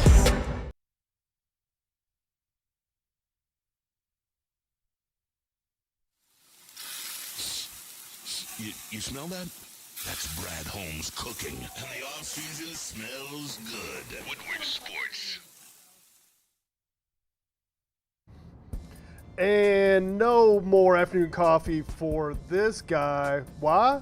Because I upgraded my game with Thrive Energy Pouches. Peach is actually my favorite flavor. But just so y'all know, this ain't yo daddy's dip. It is tobacco-free, nicotine-free, mental powerhouse smart caffeine. No jitters, no crash, zero bloating. Thrive Energy Packs can be found online at dipstop.com. Remember to use that promo code WSN for 50% off your entire order. Found exclusively at all Market Fresh Market Square locations. Thrive Clean Energy. They flippin' work, y'all. Hey, listen, it's been a tough, a little bit of a stressful last couple of weeks. If you need to get yourself feeling right, feeling better, and take your relaxation game to the next level, you got to hit up my guy, Dr. Eric Duncan at the Massage Chair House in Bloomfield Hills. They have the largest massage chair inventory and showroom in the Midwest. They carry top brands like Infinity and Osaki, making it the go-to destination for premium comfort and cutting-edge wellness technology. Be sure to visit Dr. Eric Duncan, the Wellness Doc, creator of the #1 YouTube channel for massage chair reviews at the Wellness Doc. Book your visit today at Massage Chair House, or simply scan the QR code right there above my head to get your relaxation on. I don't know if this is racist or not, but the first time I walked into the massage center and I saw that the model was called the Osaki, I was so excited. Japanese technology is legitly amazing. I remember the first time I sat on a Japanese toilet, 2005. I got a condo that I was about to purchase in Miami, and they told me about this bidet / Japanese toilet. I sat down, I said, oh my God, like, you can keep the condo, just give me the house. I say that to say the massage chair is amazing. The technology that goes into it, like the trigger points and how it hits the back, the legs, it massages the right points. It is truly a great product. Yours was not, but everything you inspired in my brain was. I appreciate that. I'll keep it up there. Welcome in a guy that we first met. Hey man. Spade. Shout out to Gordon. If you guys remember this guy, he showed up a couple months ago while I was with Bray on the show with pizza. We thought he was just the delivery guy. No. I swear to God I did. Shout out to one of the greatest interns we've ever had here. He's stepping in for Justin as he's got some stuff for the second half of the show here. But how you doing, bud? Hey, I'm pretty good, man. Just happy to be here. That's high praise. You're kind of setting that bar up for me pretty high. So just trying to fulfill that. You even crushed that read, bro. Well done. Appreciate it. So the game last night, what you think about the alien that is Wemby? We'll go backwards for a quick second. What about the alien that is Wemby? What did you think? Can I be honest? Yeah, go ahead. I didn't watch that game. I watched. You watched Montreal? Yep, yeah. I watched Buffalo Montreal, and then I finished Daredevil season 2. You know, also a good choice. I like what you did better. We'll dive into that for a second. Is there another city? This is a good question. We should have put this in the open. Is there another city that is not yours that you may cheer for as hard as the city of Buffalo? Like, Buffalo has had legit just heartbreak after heartbreak after heartbreak after heartbreak. You look at the Buffalo Sabres. I want to say the Buffalo Sabres are 1-7 in Game 7s now in their career, only going to the finals once, 1999, in which they lost. The Buffalo Bills. Do I even need to bring up what happened in 1990 all the way through 94? It's just heartbreak after heartbreak. But they're good people. Like Bills Mafia, like, they don't care about your fan base. They just beat their own fan base up. I cheer for the city of Buffalo, man, and kind of sucked that they lost last night. Have you seen the rollerblade gang? It's like, imagine the same energy of the Bills Mafia, but these guys, they get full gear, jerseys, helmet, everything, and they go rollerblading around. They were, hitting the streets of Boston too. Buffalo, Boston, didn't matter where. They had them come out and bang the drum and everything. It was pretty sweet. But in Buffalo, they get after it. That's what I'm saying. And I support that. Man, I absolutely support that. Nothing brings the girls in like a man on rollerblades. Woo! Especially dressed in all-time loser gear. I do not cheer for the armpit of America. We are often compared to Buffalo. We the armpit is harsh. 5 times the sports city. I'll be honest, there's 2 cities hold on. But that seems like you're mad at the people that compare you, not the city of Buffalo. What did Buffalo ever do to you? Yeah. No city's done anything to me, Bray. Yeah, they did. But like, I understand why you don't like New York. I understand why you don't like Boston. I understand why you don't like like the Cleveland. people from Buffalo. I like Buffaloans. See, there's some good in there. there. But the thing is like, I don't want the Bills to ever win anything. I kind of love them being the super losers. Okay. The Saints, I actually wanted to win. The Browns, the Browns will always be the Browns. I always want to lose. Yeah. Now this one's kind of weird because second that. To me, there's two sister cities in the country that I think are comparable to Detroit. One is Cincinnati. Yeah. The other one is Shout out. Baltimore. I don't cheer for Cincinnati and things. I kind of low-key do cheer for Baltimore on occasion. You like the Orioles? You a big Orioles guy? No, but I wasn't. I love Cal Ripken when I was younger. Cal Ripken Jr., so. Yeah. There's a safety. Albert Bell. There's a safety named Ed Reed that might be my favorite football player of all time. Had to play against him. Oh, boy. Yeah. Scary stuff, dude. What was that like? He's not scary, And but Ray Lewis. Stop it. Hold on. Hear me out. Like, Ed's physicality wasn't scary. Ed's knowledge is what was scary. He knew where you were going to be. Ed knew where everybody was Yeah. going to be. Like, and you watch him talking, you watch him movement. All the clips and things that you see online, whether it's TikTok, socials, whatever they're talking about, Ed Reed knew that stuff. That's why Bill Belichick was scared of only a few people. Ed Reed was the number one guy that he's worried about. Peyton Manning, Mr. Big Head, was looking for where Ed Reed is, man. Like, he was able to dissect what you were going to do. He was able to dissect the thoughts that you were using as stunts and quick. Like, I'm doing this. No, I'm really not. Ed Reed's intelligence. Yeah. Because he could dissect the whole team, what it was going on. He also knew tendencies. He knew what was coming. So then when he's tapping Halati Nada on the ass, like, yeah, slide, 2 inches shift to over. left. You knew they were going to blow up the run play. no When he's doubt. when he's whispering in Ray Lewis' ear, Trouble. you knew Ray's no longer blitzing. Now he's going to peel back and hit the crossing route. So Ed Reed's intelligence is what was scary about Let me it. back it up to Buffalo because you did have a good point there. Baltimore is hard, like Detroit is. The wire. Okay. When I think of Buffalo and Cincinnati, I don't think of hard cities. I think, people tease you because you're from Buffalo and you're not from New York. But when you tell them you're from Detroit, people get scared. Yeah. You tell them you're from Baltimore, they get scared. And I have a lot of love for people that live in a city where you have to grind to shine. And that is Baltimore. So if there is one answer in me for a city I kind of pull for when Detroit's out of it, it's Baltimore. Cincinnati a little bit too close to Confederate flag for me. All right, Detroit Lions.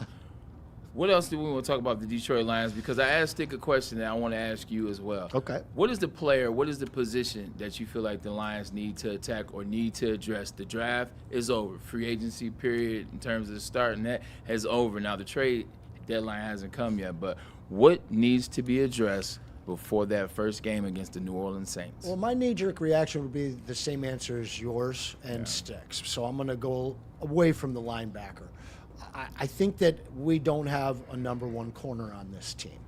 I think that we hope that it's Trajan Arnold because he has the size to be that. He has the college pedigree to Put on do some that. weight, man. Got a little swole. And he's going to need that. The fact is beyond him, it seems like we have a team full of nickels after that. So go and get yourself a number one corner, and now Trajan gets to be your number two, and now I feel a lot better about that secondary, especially for the first 2 months of the year when we are sans Mr. Branch. Yeah, I like another DB, 100%. They're trying to still see what DJ Reed is going to be. They bought him in, they paid him, they made him the premier guy, although you're really using him as a number two once Terry and Arnold got going. Yeah, Roger McCreary is a nickel. Keith Abney Jr. right now is a nickel. I think that's your starting DB. Yeah. I know I'm very high on Keith Abney Jr. As you see, I'm always bringing his name up. But I think that'll be your eventual starter down the line. McCreary is a great pro. He brings some savvy in there. He's not a great player, but he's a very, he's a weathered pro. And I think that he'll be out there making some very good plays for us. It will kind of make us miss Branch a little bit less. Doesn't fill the same needs and abilities, but I think people don't really know what we have in McCreary. All right. Here's a fun chat.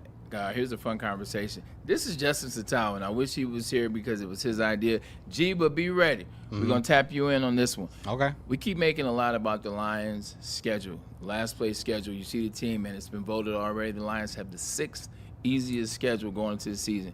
I told you, be careful about that easiest stuff because these teams will be better.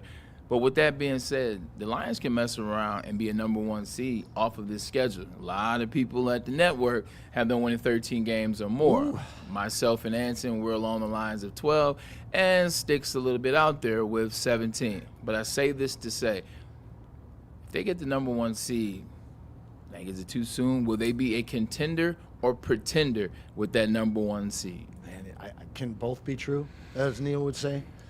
Yeah, I mean, early and late, depending on. But if you're the number 1, you're a contender.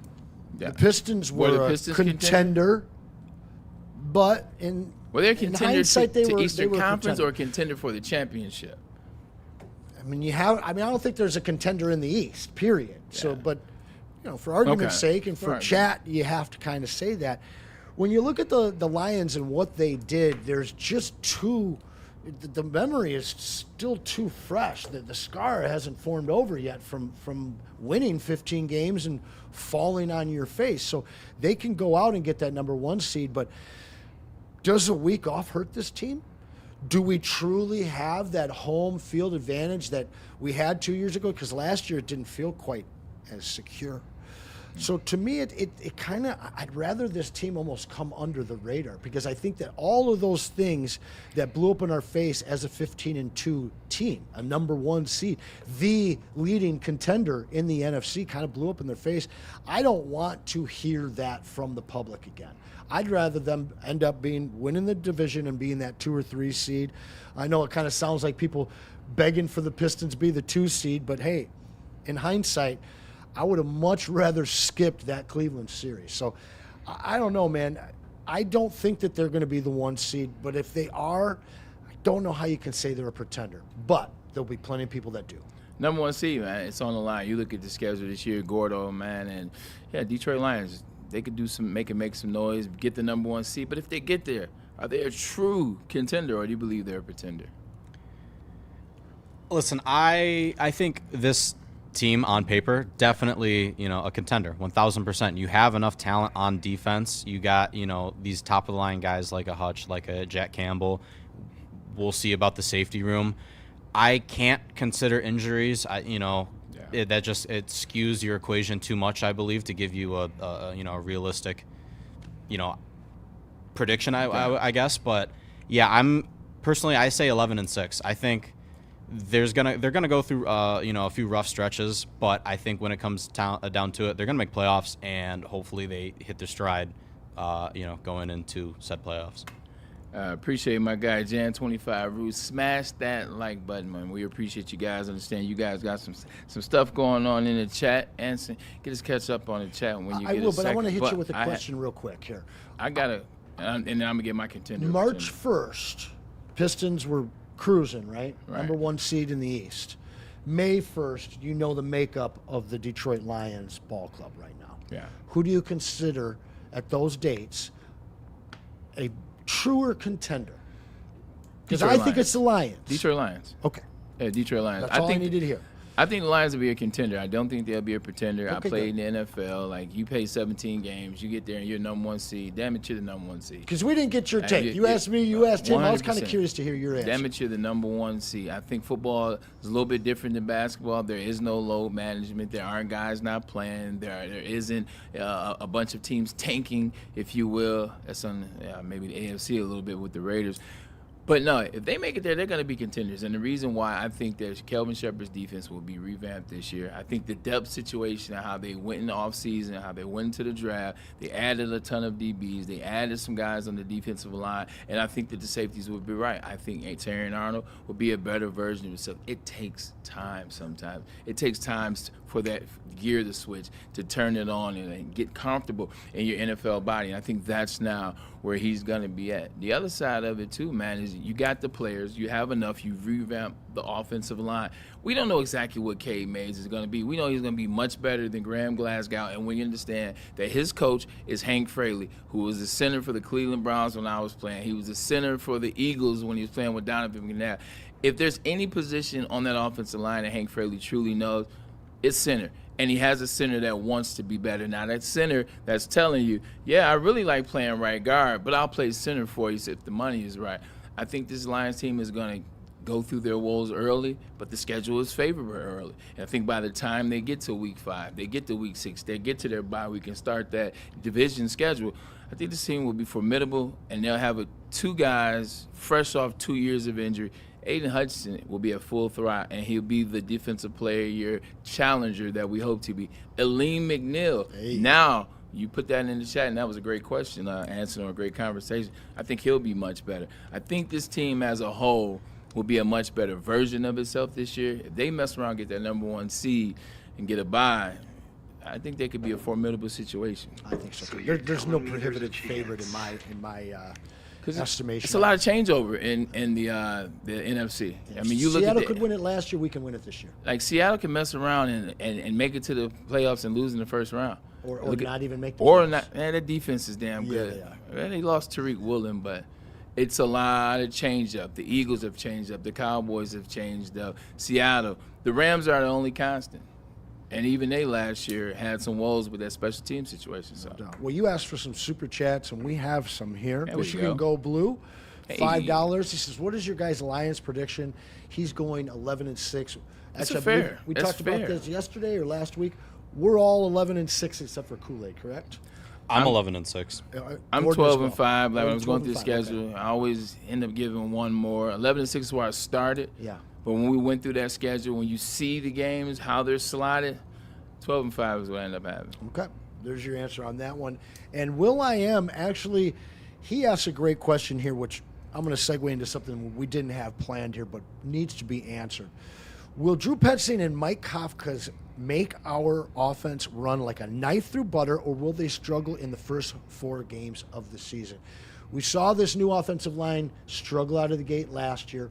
It's not only a new offensive line, but much like last year, it's also a new offensive coordinator with new pieces. How long does it take them to get going, Bray? I think they get going right away. I think the Detroit Lions have struggled in the last 2 years. 1, they don't play in the preseason. I think 2, they started to smell their own. You know what? It is what it is. I've been in this situation. I was with the Cleveland Browns. We went 10-6, and all of a sudden we thought we were great. That very next year, we got our ass smacked. When I was with the Jets, we did the same thing. We came back, went to the AFC Championship, and then we started that season. Didn't start off clicking. They had to get back focused. I think they're going to be focused. They can't play around. They understand what last year was. When you go through a space where, you go from terrible to competitive in 2022 with 9-8 to 12-5, NFC Championship to 15-2, and then you don't make the playoffs, like, you know what this offseason is going to be about, especially now that the Pistons are not playing anymore. So you can't see Aiden Hutchinson and Jahmyr and Amon-Ra at the game looking Nowhere fly, else doing to their be thing. but Allen Park. 100%. They're going to be dialed in. So, I think they take this year seriously, and I think they get off to a fast start. And I think Kafka and Petzing understand it. Look, you're here for the run game. I'm here for the pass game, and we're here to make the Lions the best version of themselves. So I think Dan Campbell will get out the kitchen, take his spoon, and go to his office and let those 2 chefs cook. Yeah. Speaking of cooking, let's do a cook up some of our sponsors here, guys. Let's cook up some cash, if That's you will. right. Where you want to go, Gordo? I was thinking, let's go Dr. Pierce. Or not. Give me the next one. Water next one. hazard. We'll go to another one. All right, cool. We do the water hazard. That's a new one for me. Hey, Founders, the water hazard. You got it? No, Yeah, switch it to him, please. Okay, yeah. I got We're you. excited to add the water hazard to the bullpen from our friends at Founders Brewing 15 years ago. Now they're back in the game. You've probably seen the bright blue drink. Yeah, it's a water hazard, and that's a pretty good drink. On the golf course, this is one of the go-tos when I was drinking. It's a nice chill drink if you can. It is it's the very first canned vodka cocktail from Founder. It is perfect between innings or even between rounds, if you will. So next time you're out, get the drink. The water hazard. But please drink responsibly. Looking for your daily sports fix? Look no further. Join Braylon Edwards, the University of Michigan legend. Lofting it right corner of the end zone for Braylon, up in the air. Touchdown, Michigan! And Shep. Do you believe this comeback? Your favorite sports commentator as they tackle the hottest topics in the world of sports. Catch the Braylon Edwards Show with Shep, Monday through Friday from 2 to 4 p.m. on the Woodward Sports Network. Get ready to laugh, learn, and love sports like never before.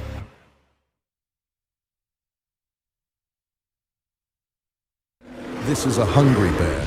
This is Carl and Jeff. Carl isn't worried because he has focused energy to spare thanks to Thrive energy pouches. Jeff didn't use Thrive when Carl offered. The bear is happy about it.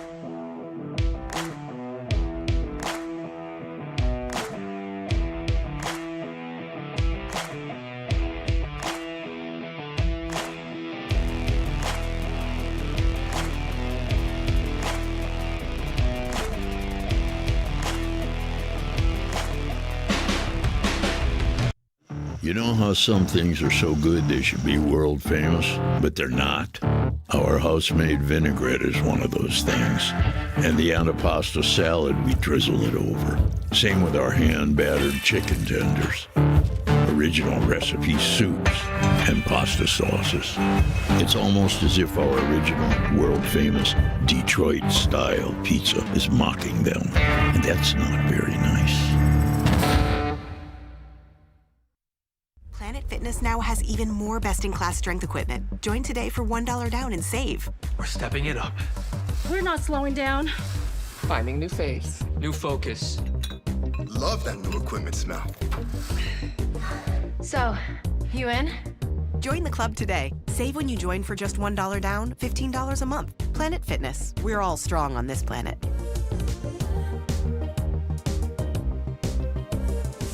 It's bear hunting season, and Dan Campbell is hungry for some kneecaps. If you can just get a hold of them and you start dragging their ass out to the deep, dark abyss, you can drown them. The Kings of the North are back for another year of the brand new Lions. Make sure you're locked in to Detroit's #1 sports network for all the news and info on your Detroit Lions. Woodward Sports, let's go. Hey, when the weather turns good like this, it means it's home buying season, guys. The market is going to be fresh with a whole bunch of new places. Maybe it's your first home, maybe you're upgrading, or maybe you're refinancing. You need to make a call to our friends over at Supreme Lending. Chad and Chris are at the top of their game, and the crucial thing for you is to not wait until you're getting close. You call now so that they can help get your profile as a borrower top notch. That's going to get you the best interest rate possible, best plan possible. But because we're partnered with them, we're also going to hook you up with up to $500 off your appraisal. And they've already got those 0% down payment plans that you see there. So get in touch with Chris and Chad over at Supreme Lending. I'll give you their numbers real quick. 248-379-5214 is Chad. And you can reach Chris at 720-508-0621. They are Supreme Lending. Man, I feel so bad, man. I'm over here trying to come up with a nice way to say, man, I appreciate the tickets, but man, it's gonna be a little hot out there, and the Tigers suck. Or a little cold on the Tigers side. Man, they look bad.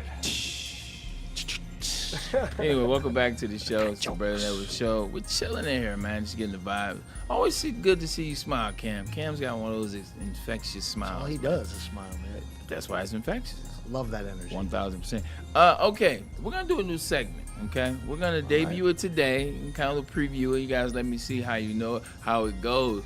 Every time we come up here, no matter who's the analyst in this seat or that seat, no matter which show, we're going to be wrong. No, not me. That bullshit. Excuse my French. We're going to be wrong, and a lot of times 100%. And I think it's good for you guys to know when we feel like, you know what, we're wrong about that. Right. Let's reverse the cycle. Let's come up and review it, if you will. So here, we're going to start a segment. It's going to be called Dead Ass Wrong. 100%. Or Dead Wrong. Yeah, it's... You know what's funny is Anson, he used a picture of me in a courtroom, and in that particular situation, I was actually dead ass wrong. So this is very fitting. The fact that you were like, that's the one, I got excited, man. Not even gonna lie. I was dead wrong in the situation. That's Fantastic. a good-looking suit, though, man. You see It's good. Nice real good, man. Look I like at that tie, too. That's a nice tie. Hell of a knot. 100%. Very nice knot. A Those lot of those situations. offside knots, people don't get how to tie them. Yeah, look at the haircut, man. It's not there. Come on, man. You're going to court, man. You're supposed to have a haircut. Anyway, dead wrong or dead ass wrong. Yesterday, two things happened. One, I talked about Aaron Rodgers still playing with the Pittsburgh Steelers. He signed a deal, 1 year, $25 million. And I said, you know what? Yeah, why not? Aaron Rodgers had a better season last year than he did the previous three, his first decent season since he left the Green Bay Packers. So I said, you know what? Sure, this is cool. BS. I was dead ass wrong. How the hell are you the Pittsburgh Steelers and you are entrusting your future to a 43? You know, I know we're the same draft class. A future 43-year-old quarterback. I don't care that he had a decent season last year. You cannot tell me if you're the Pittsburgh Steelers fans, you're excited to see Aaron Rodgers trot out there again. You're excited to see him. And he's a year older. This is not a good move. What are the Pittsburgh Steelers doing with the quarterback position? Ever since Ben retired, it's been Rudolph, Mason Rudolph. It's been Kenny Pickett. It's been Justin Fields. It's been Russell Wilson. It's now Aaron Rodgers, and it's Aaron Rodgers again at 43. This is dead-ass wrong situation. Mike McCarthy is now the head coach. Are we trying to reunite 2009 all over again? Nah, this is not going to work. Like, the Pittsburgh fans have got to be pissed at what this organization is doing. Like, are you just happy that you won the Super Bowl years ago? Are you happy with the steel curtain defense and the 4 Super Bowls that Terry Bradshaw won? Oh, I forgot. You did win one with Mike Tomlin in his 20 years there. You fired Mike Tomlin. You should have fired the coaching staff too. Like, I don't know what they're doing. Tell me, Anson, if you're the Steelers fan base right now, is this a good move? Are you happy? Are you waving the terrible towel? Let's go Steelers! Bullshit. You got to tell me that's BS. So I was dead ass wrong with saying this is cool that Aaron Rodgers is coming back because this is BS. Like, this is it's stupid. I have questions. I have some questions. What are questions? All right, so first of all, I had questions yesterday because you shocked me. Right. When you said that you were down. You did start the segment off with the lone remaining player from your draft class. So maybe it's a little biased. So part of me, yeah. That's why I was like, all right, he's showing some love here. I want this the old man. My main question is, when did it hit you? Oh, man. Last night? That's a this good morning? question. No, it hit this when morning. It hit you, bro. No, it hit this morning. I was talking to my dad. And we weren't even talking about this. And I was talking to him, and I was like, damn, Aaron Rodgers come back for another year? Like, what are the Steelers really? And then it just started snowballing. You start thinking about the moves, only talking about the defensive side, bringing DK Metcalf in, being the first receiver that the Pittsburgh Steelers choose to pay is DK Metcalf, $33 million. He comes in, and he's not it. Can't get off the line of scrimmage. They don't know how to use him. And then they brought in another wide receiver this year. So, it's a bad situation in Pittsburgh. It's also like they're resting on their laurels. Hey, we won. Like, everybody else catch up. That's what it feels like in Pittsburgh. I hope Stan gave you some shit. Yeah, a little bit. It turned into this. It's perfect. I love it. That's how I look when he was talking, right there in this picture. Well, I'll tell you what. Me being dead ass wrong, it hurt far worse than yours. Yeah, I got 2 though, because I'm coming back with the second one. Okay, well, I only need 1 because mine was really wrong. Yeah. It was dead ass wrong, and that was on Friday. Kool-Aid asked me what my percentage was on how sure I was on us talking Pistons in the ECF yesterday. Monday, we'd be talking 100%. I knew they were winning on Friday night. Well, I was right there. And I knew we were winning on Sunday. The hell was it? Sunday night? Because you know why? Because the NBA doesn't care about the Cavs. They want the Pistons and they want the Peasants. But as we saw Saturday morning, they had already put together their own promo. They did. Highlighting the Cavs and, the Cleveland Mistakes and the New York Peasant-Bockers. So, I got that one wrong. I got that one dead ass wrong. All right, 100%. So that's 2. So you were dead ass wrong. I was dead ass wrong. And this is where I was dead wrong yet again. Now, this one is going to be as cool. I'm trying to get the exact quote, if you will. Anyway, I was dead wrong about J.B. Bickerstaff. Now, I'm not going so far as to say I was wrong about him being the coach in the future. But I was wrong about that press conference. I was wrong about him at the podium. And maybe wrong about the coaching situation. Look, J.B. Bickerstaff, here you go. You cannot, in a Game 7, get blown out by 31 at the crib. Talk to him. And your team just doesn't look like they have it. They look frustrated. They're fighting within themselves. They're doing things that are uncharacteristic of themselves. The lineups look even more uncharacteristic of what you have been doing. J.B. Bickerstaff, you cannot have a game like that Have your star play like that. Have your team play like that. And then when you get to the press conference, when you get to the podium, you tell somebody that that's an unacceptable question. That's an unacceptable, and start talking about this team and what they were and the refs. No. That's not what we want to hear. In hard times, you have to answer hard questions. That is what the money is about. That's what comes with it. Also, too, JB Bickerstaff, you're 16-25 in the playoffs. Coach of the year, I thought. You never. Well, two things can be true because we also were the number 1 seed. You also have never been out of the second round. I'd pipe down. Pipe down a little bit. The way JB Bickerstaff's act, you act like he had won a championship. You act like you've been to a couple NBA finals and maybe not one. And that's just not the case. And also, when you watch how he talks to the refs, because I've been to those games, we've talked about it. You can't get calls if you're cussing the refs off all the damn time and you've done nothing. They don't like you. You've done nothing. They don't like you. They already don't like the city of Detroit. Yep. They just have to put up with us. Yep. So, JB Bickerstaff, I was wrong about my comments about you. I was looking for more support when I should have been a little bit harder about the situation. Can't get blown out by 31 at your crib, Game 7, and then come to the podium and ask people to be patient and ask people to be acceptable and tell people that's an unacceptable question to ask. JB, what would be an acceptable question to ask? How you're the number 1 seed and you got your ass kicked by 31 at the crib? How does that sound? So, realistically, I was dead wrong with the over-support of JB and the team, and I was dead wrong about Aaron Rodgers being the quarterback for the Pittsburgh Steelers. Wasn't our weekend. It was not. What was not my finest commentating, if you or analysis work. Listen, you were just showing love to the number 1 pick. Get you in trouble draft. sometime. Get you in trouble sometime. I love telling that story. Can you give it to him one time real quick while he's still in the league?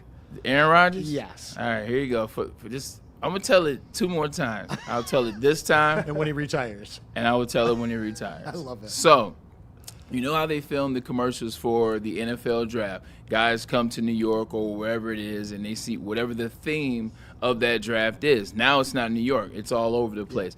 The theme of the draft, the year I got drafted in New York, very, very creative. It was a stock exchange. Anyway, so we go to New York in March, and we record all the footage and do all the things. When I first got to the hotel and I'm checking in, I check in with Alex Smith. I know Alex, met him at the Playboy All-American, played against him, cool dude. We're chopping it up. We're making plans. Hey, look, man, you know my boy Kev. They got parties tonight, so you should roll with me. Shout out to Alex. He did roll with me. Came out, put him on some Hypnotic girls. Remember that drink back in the day, Hypnotic? Yeah, the blue liqueur. That's how you made them Incredible Hulks. I was about to say, what's Luckily, I didn't drink Hennessy, so I didn't. I wasn't one of the ones that keep your head off that Incredible Hulk. But so we hang out, we have a good time. That was after. We get to the desk to check in. We talk, we rap, and as we're walking away, Aaron is walking up. Very first time I've ever met Aaron Rodgers. Very first time I've seen him in person. He's walking towards us. We're walking towards him. Now, for the conversation, at that time I was projected top 4, top 3, top 2. Alex was projected top 4, top 3, top 1. Yeah. And Aaron Rodgers was maybe 10, 9, somewhere in that.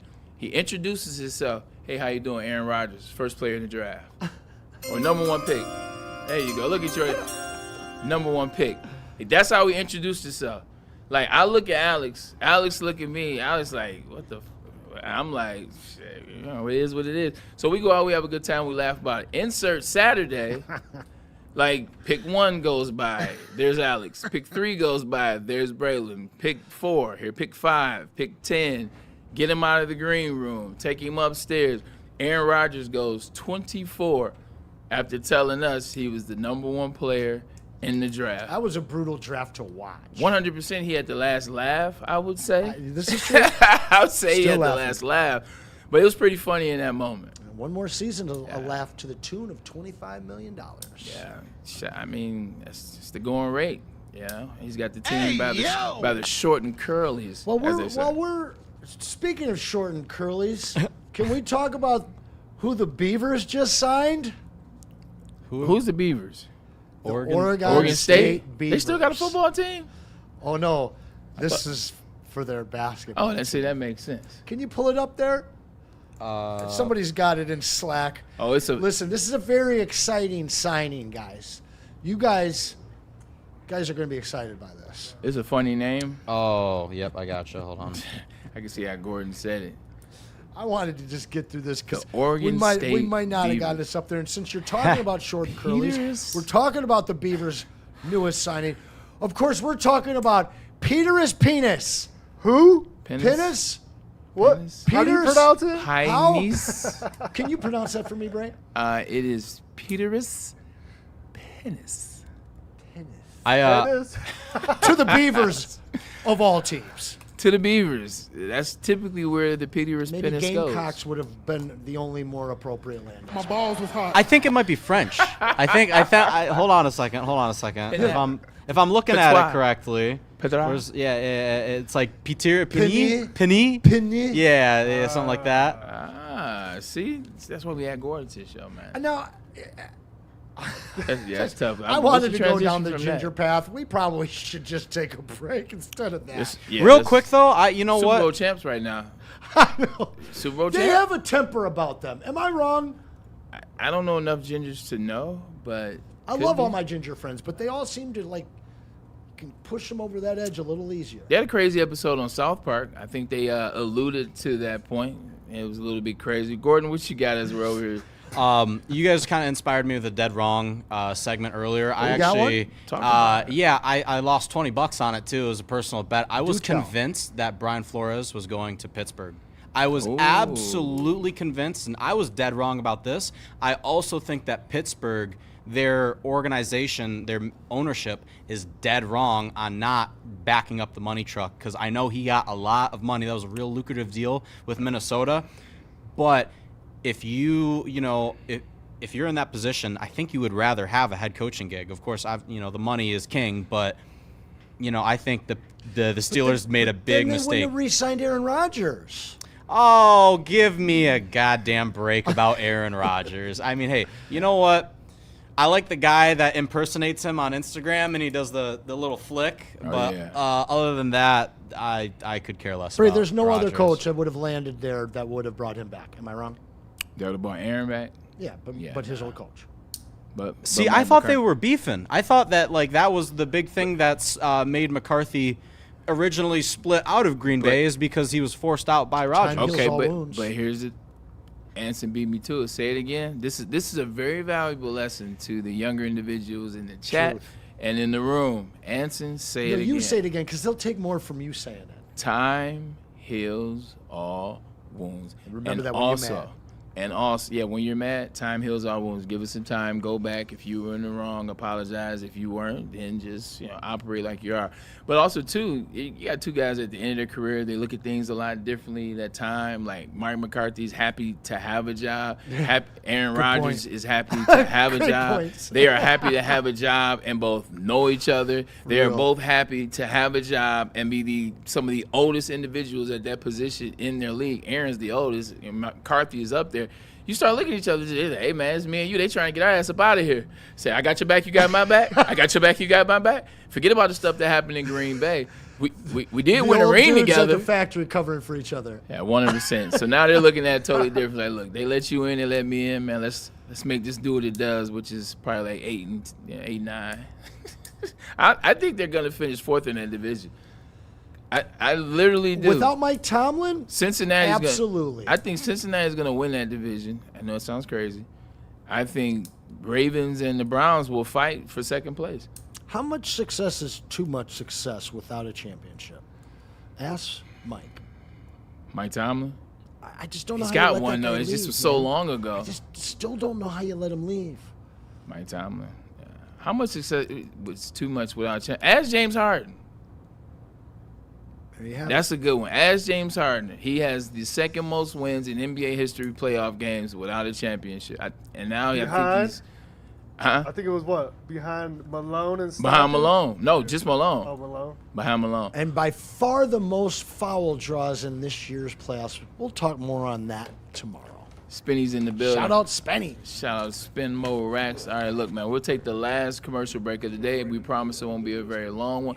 We'll come back, we'll wrap the show up, and let you guys get outside because it is beautiful And I'm still trying to decide if I'm going to this Tigers game or not. You better.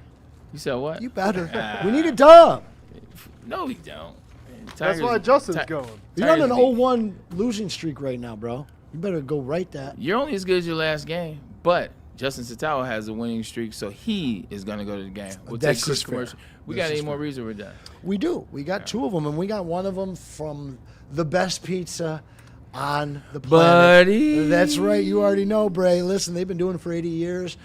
They took an auto dish, and they put pizza in it, and it changed the world. We're talking Detroit-style deep dish pizza. And the guys have been doing it for 80 years, our friends at Buddy's, and we're going to save you 20%. See that code right above my head when you head on over to buddyspizza.com. You're going to put in that WSN 20, or excuse me, Woodward 20 to save yourself 20% off your next order. But it also works for their catering. So if you want to throw yourself a little Buddy's pizza party, use that code word as well and save yourself 20%. The best pizza in the world is Detroit-style deep dish pizza, and the creators are our friends at Buddy's Pizza.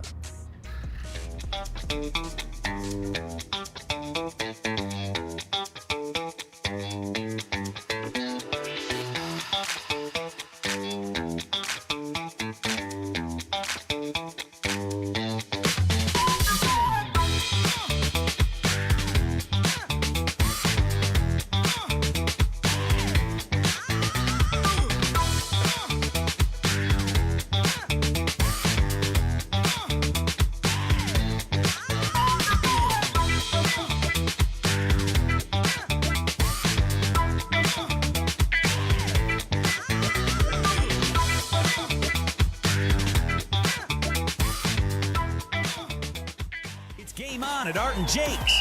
Wings, burgers, pizza, and ice-cold drinks served up with attention to detail. Wall-to-wall TVs, great service, and a vibe that keeps your crew coming back. Art and Jake's, a sports bar setting with a fine dining flavor. Looking for the perfect spot to host your next party or get together? Head to Black Rock Bar and Grill, home of the Steak on the Stone.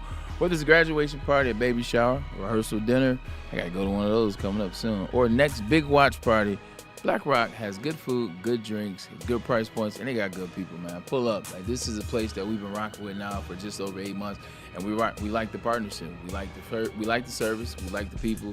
And we like the food that they serve. It's fresh. It's dependable.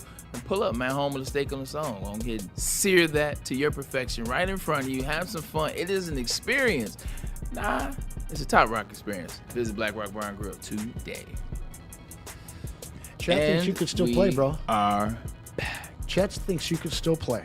You know what? I appreciate that, man. Thank you. Duncan Stewart, so much. Bray could play now and easily pass. Yeah, I appreciate that. And then a couple more people doubling down. It's still there, man. Edwards, yeah. John F. and Lord agrees.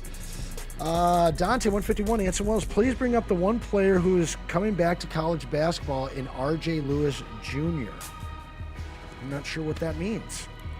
We'll have to figure that out. Take a look at that, and we'll get Duncan back Stewart to you. wants the Peasants. Duncan Stewart. And yes, Rich, Buddy's is better than those guys you mentioned. It is. I think we are caught up. We were talking Lions. Go ahead. Raishi Rice, super chat from Aaron Pfeiffer. Raishi Rice suspension incoming with question marks. He's got another suspension? I'm not sure. This might be some new news that's coming down the pipeline. Let's see if we got anything on that.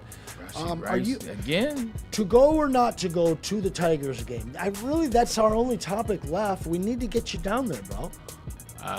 What are the benefits of going to the Tigers game tonight? Like that's how I would phrase the question. Promoting Woodward sports.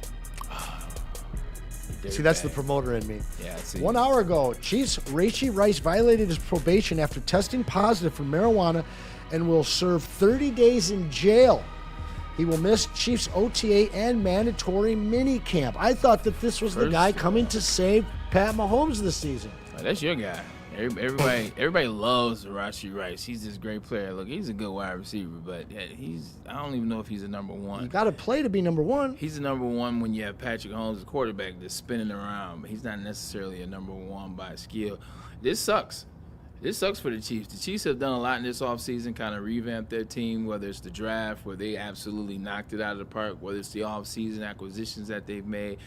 Like, this is a team that I expected to take an actual step forward. Like missing a guy like Rashee Rice. You saw what it was last year when they didn't have Rashee Rice. This is his second time. So he's not just going to miss OTAs. He's not just going to miss training camp. Like, this joker might miss 10 games because he had the situation on the freeway with the car, correct, where he ran. You know how many games he missed for that? He's 6 for that. 6, right? Yeah. So what happens is you go into the probationary period. You miss 6. That's strike 1. His strike 2 is going to be 10 games. Strike 3 is a year. So, like, he's looking, I mean, he's in jail for 30 years for violating. I don't know if the rules have changed in the NFL. They may have, but I doubt it. I think he's looking for 10 games this year, man, and that's not going to be good if you're the Kansas City Chiefs. Former pro guard, former Celtic, R.J. Lewis Jr. has signed with LSU. He was the 2025 Big East Player of the Year. Got drafted and went back? With both the Jazz. So he went from UMass to St. John's to the Jazz to the Celtics to LSU. So let me get this correct. Well, actually, the hell with getting it correct. Let me ask the question. So he never saw time in an actual NBA game, must have been restricted to the G League. Because I think now Lewis is currently ineligible to play and will likely have to file a lawsuit to restart his college career, per Pete Nakos. Because I'm trying to figure this he question did play out. with the Celtics G League affiliate after going undrafted in 2025. So he hasn't played a minute of real NBA time. So that's what he's petitioning. He'll win. Because that's what's going on now. There's a guy in football last year or basketball last year that did that. Yeah, so he signed a two-way deal with the Jazz after going undrafted. Then he was traded to the Celtics. How can you be traded in the NBA and be able to play in college? This is wild. How old is he? Is he still young? Or is he like COVID young, which means he's like 25, He's 26? be older. Man, this is, you can do anything these days, Cam. Man, you It's really a Wild can. West. He's played 2 NBA teams, and now he's going back to playing college. Why is he going to LSU? They don't do anything. He will be South. 24 True. in November. So he's a little younger. He's not your boy Yaxel's age. Yeah, they need to have some age restrictions at some point, man. Like, realistically, I'm telling you, there's a difference in strength. There's a difference in maturity. The older you get. Like, I tell the story all the time. My sophomore year, we played against Utah. Now, everybody knows Utah has guys that go to JUCO college for 10 years, and or they have the Mormons that go on the cornbread missions. Mormons, man. Exactly. They go on missions, and they come back at 28 years old. I played against a safety. Man, he played against us. He was 25. I was 19. He had 31 tackles. Look it up. Antoine Sanders, 2002. He had 31 tackles. He had a sack. He hit me In on a game? Against us. 31 in a game. Michigan. Wow. Like, he hit me on a slant route. I said, hell nah. Hell nah. Nope, not doing it. I said, Coach, that's a grown-ass man out there. They're dead wrong. They're dead wrong for that. Nah, there's a difference in strength, 100%. Like 25 and 18, go fight an 18-year-old at 25. What happens? Like, No contest. Exactly. There's only one LeBron at 18, man. Yeah. Nobody looks like that. And he couldn't fight. That's for sure. We're going to be talking draft tomorrow. We're going to get Kool-Aid back. Who the Pistons going after, man? It's pick 21, which is my favorite number, but not for NBA draft. Like, there are no good players. This is a different draft, though. This is the deepest draft we've seen in a long time. That's really, all the freshman players in NCAA this past year. Your top 6, 7 picks would be top 2, 3 picks in almost every draft. Yeah. There's some real talent, but there's some deep talent. There's some Wolverines that we're going to be talking about for sure.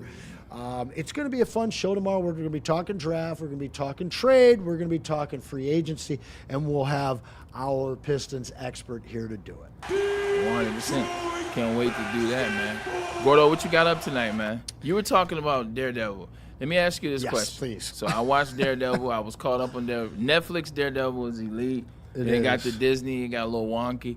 I didn't see the full season this year. Like, guys, I'm episode 1, 2, halfway through 3. I haven't revisited because it was taking a second to grab me. But Anson, slow burn, as well as my boy Max, as well as my boy Jeff, They said that he's up. Braylon, and you said you're on episode 3? I'm episode 3. In my opinion, am I right there? Episode 4 Okay. on is like vintage Daredevil. It's like it feels like I'm back to watching like season 3 of the old show, and like that season was amazing. Obviously not as like gritty as season 1. I mean, it's Disney; they have more Netflix, but. It's gritty in different ways. I think there's a few more like F-bombs. There's a little bit more like gore, you know what I mean? But like, I think they did a pretty decent job of kind of cleaning it up, because they originally so there was 3 seasons of the Netflix original Daredevil Netflix. Disney comes back. That first season, it got like scrapped halfway through, and Kevin Feige had to get all new people in place at the head of it. So there's a lot of plot lines that they had to like kind of weave together that wasn't necessarily theirs.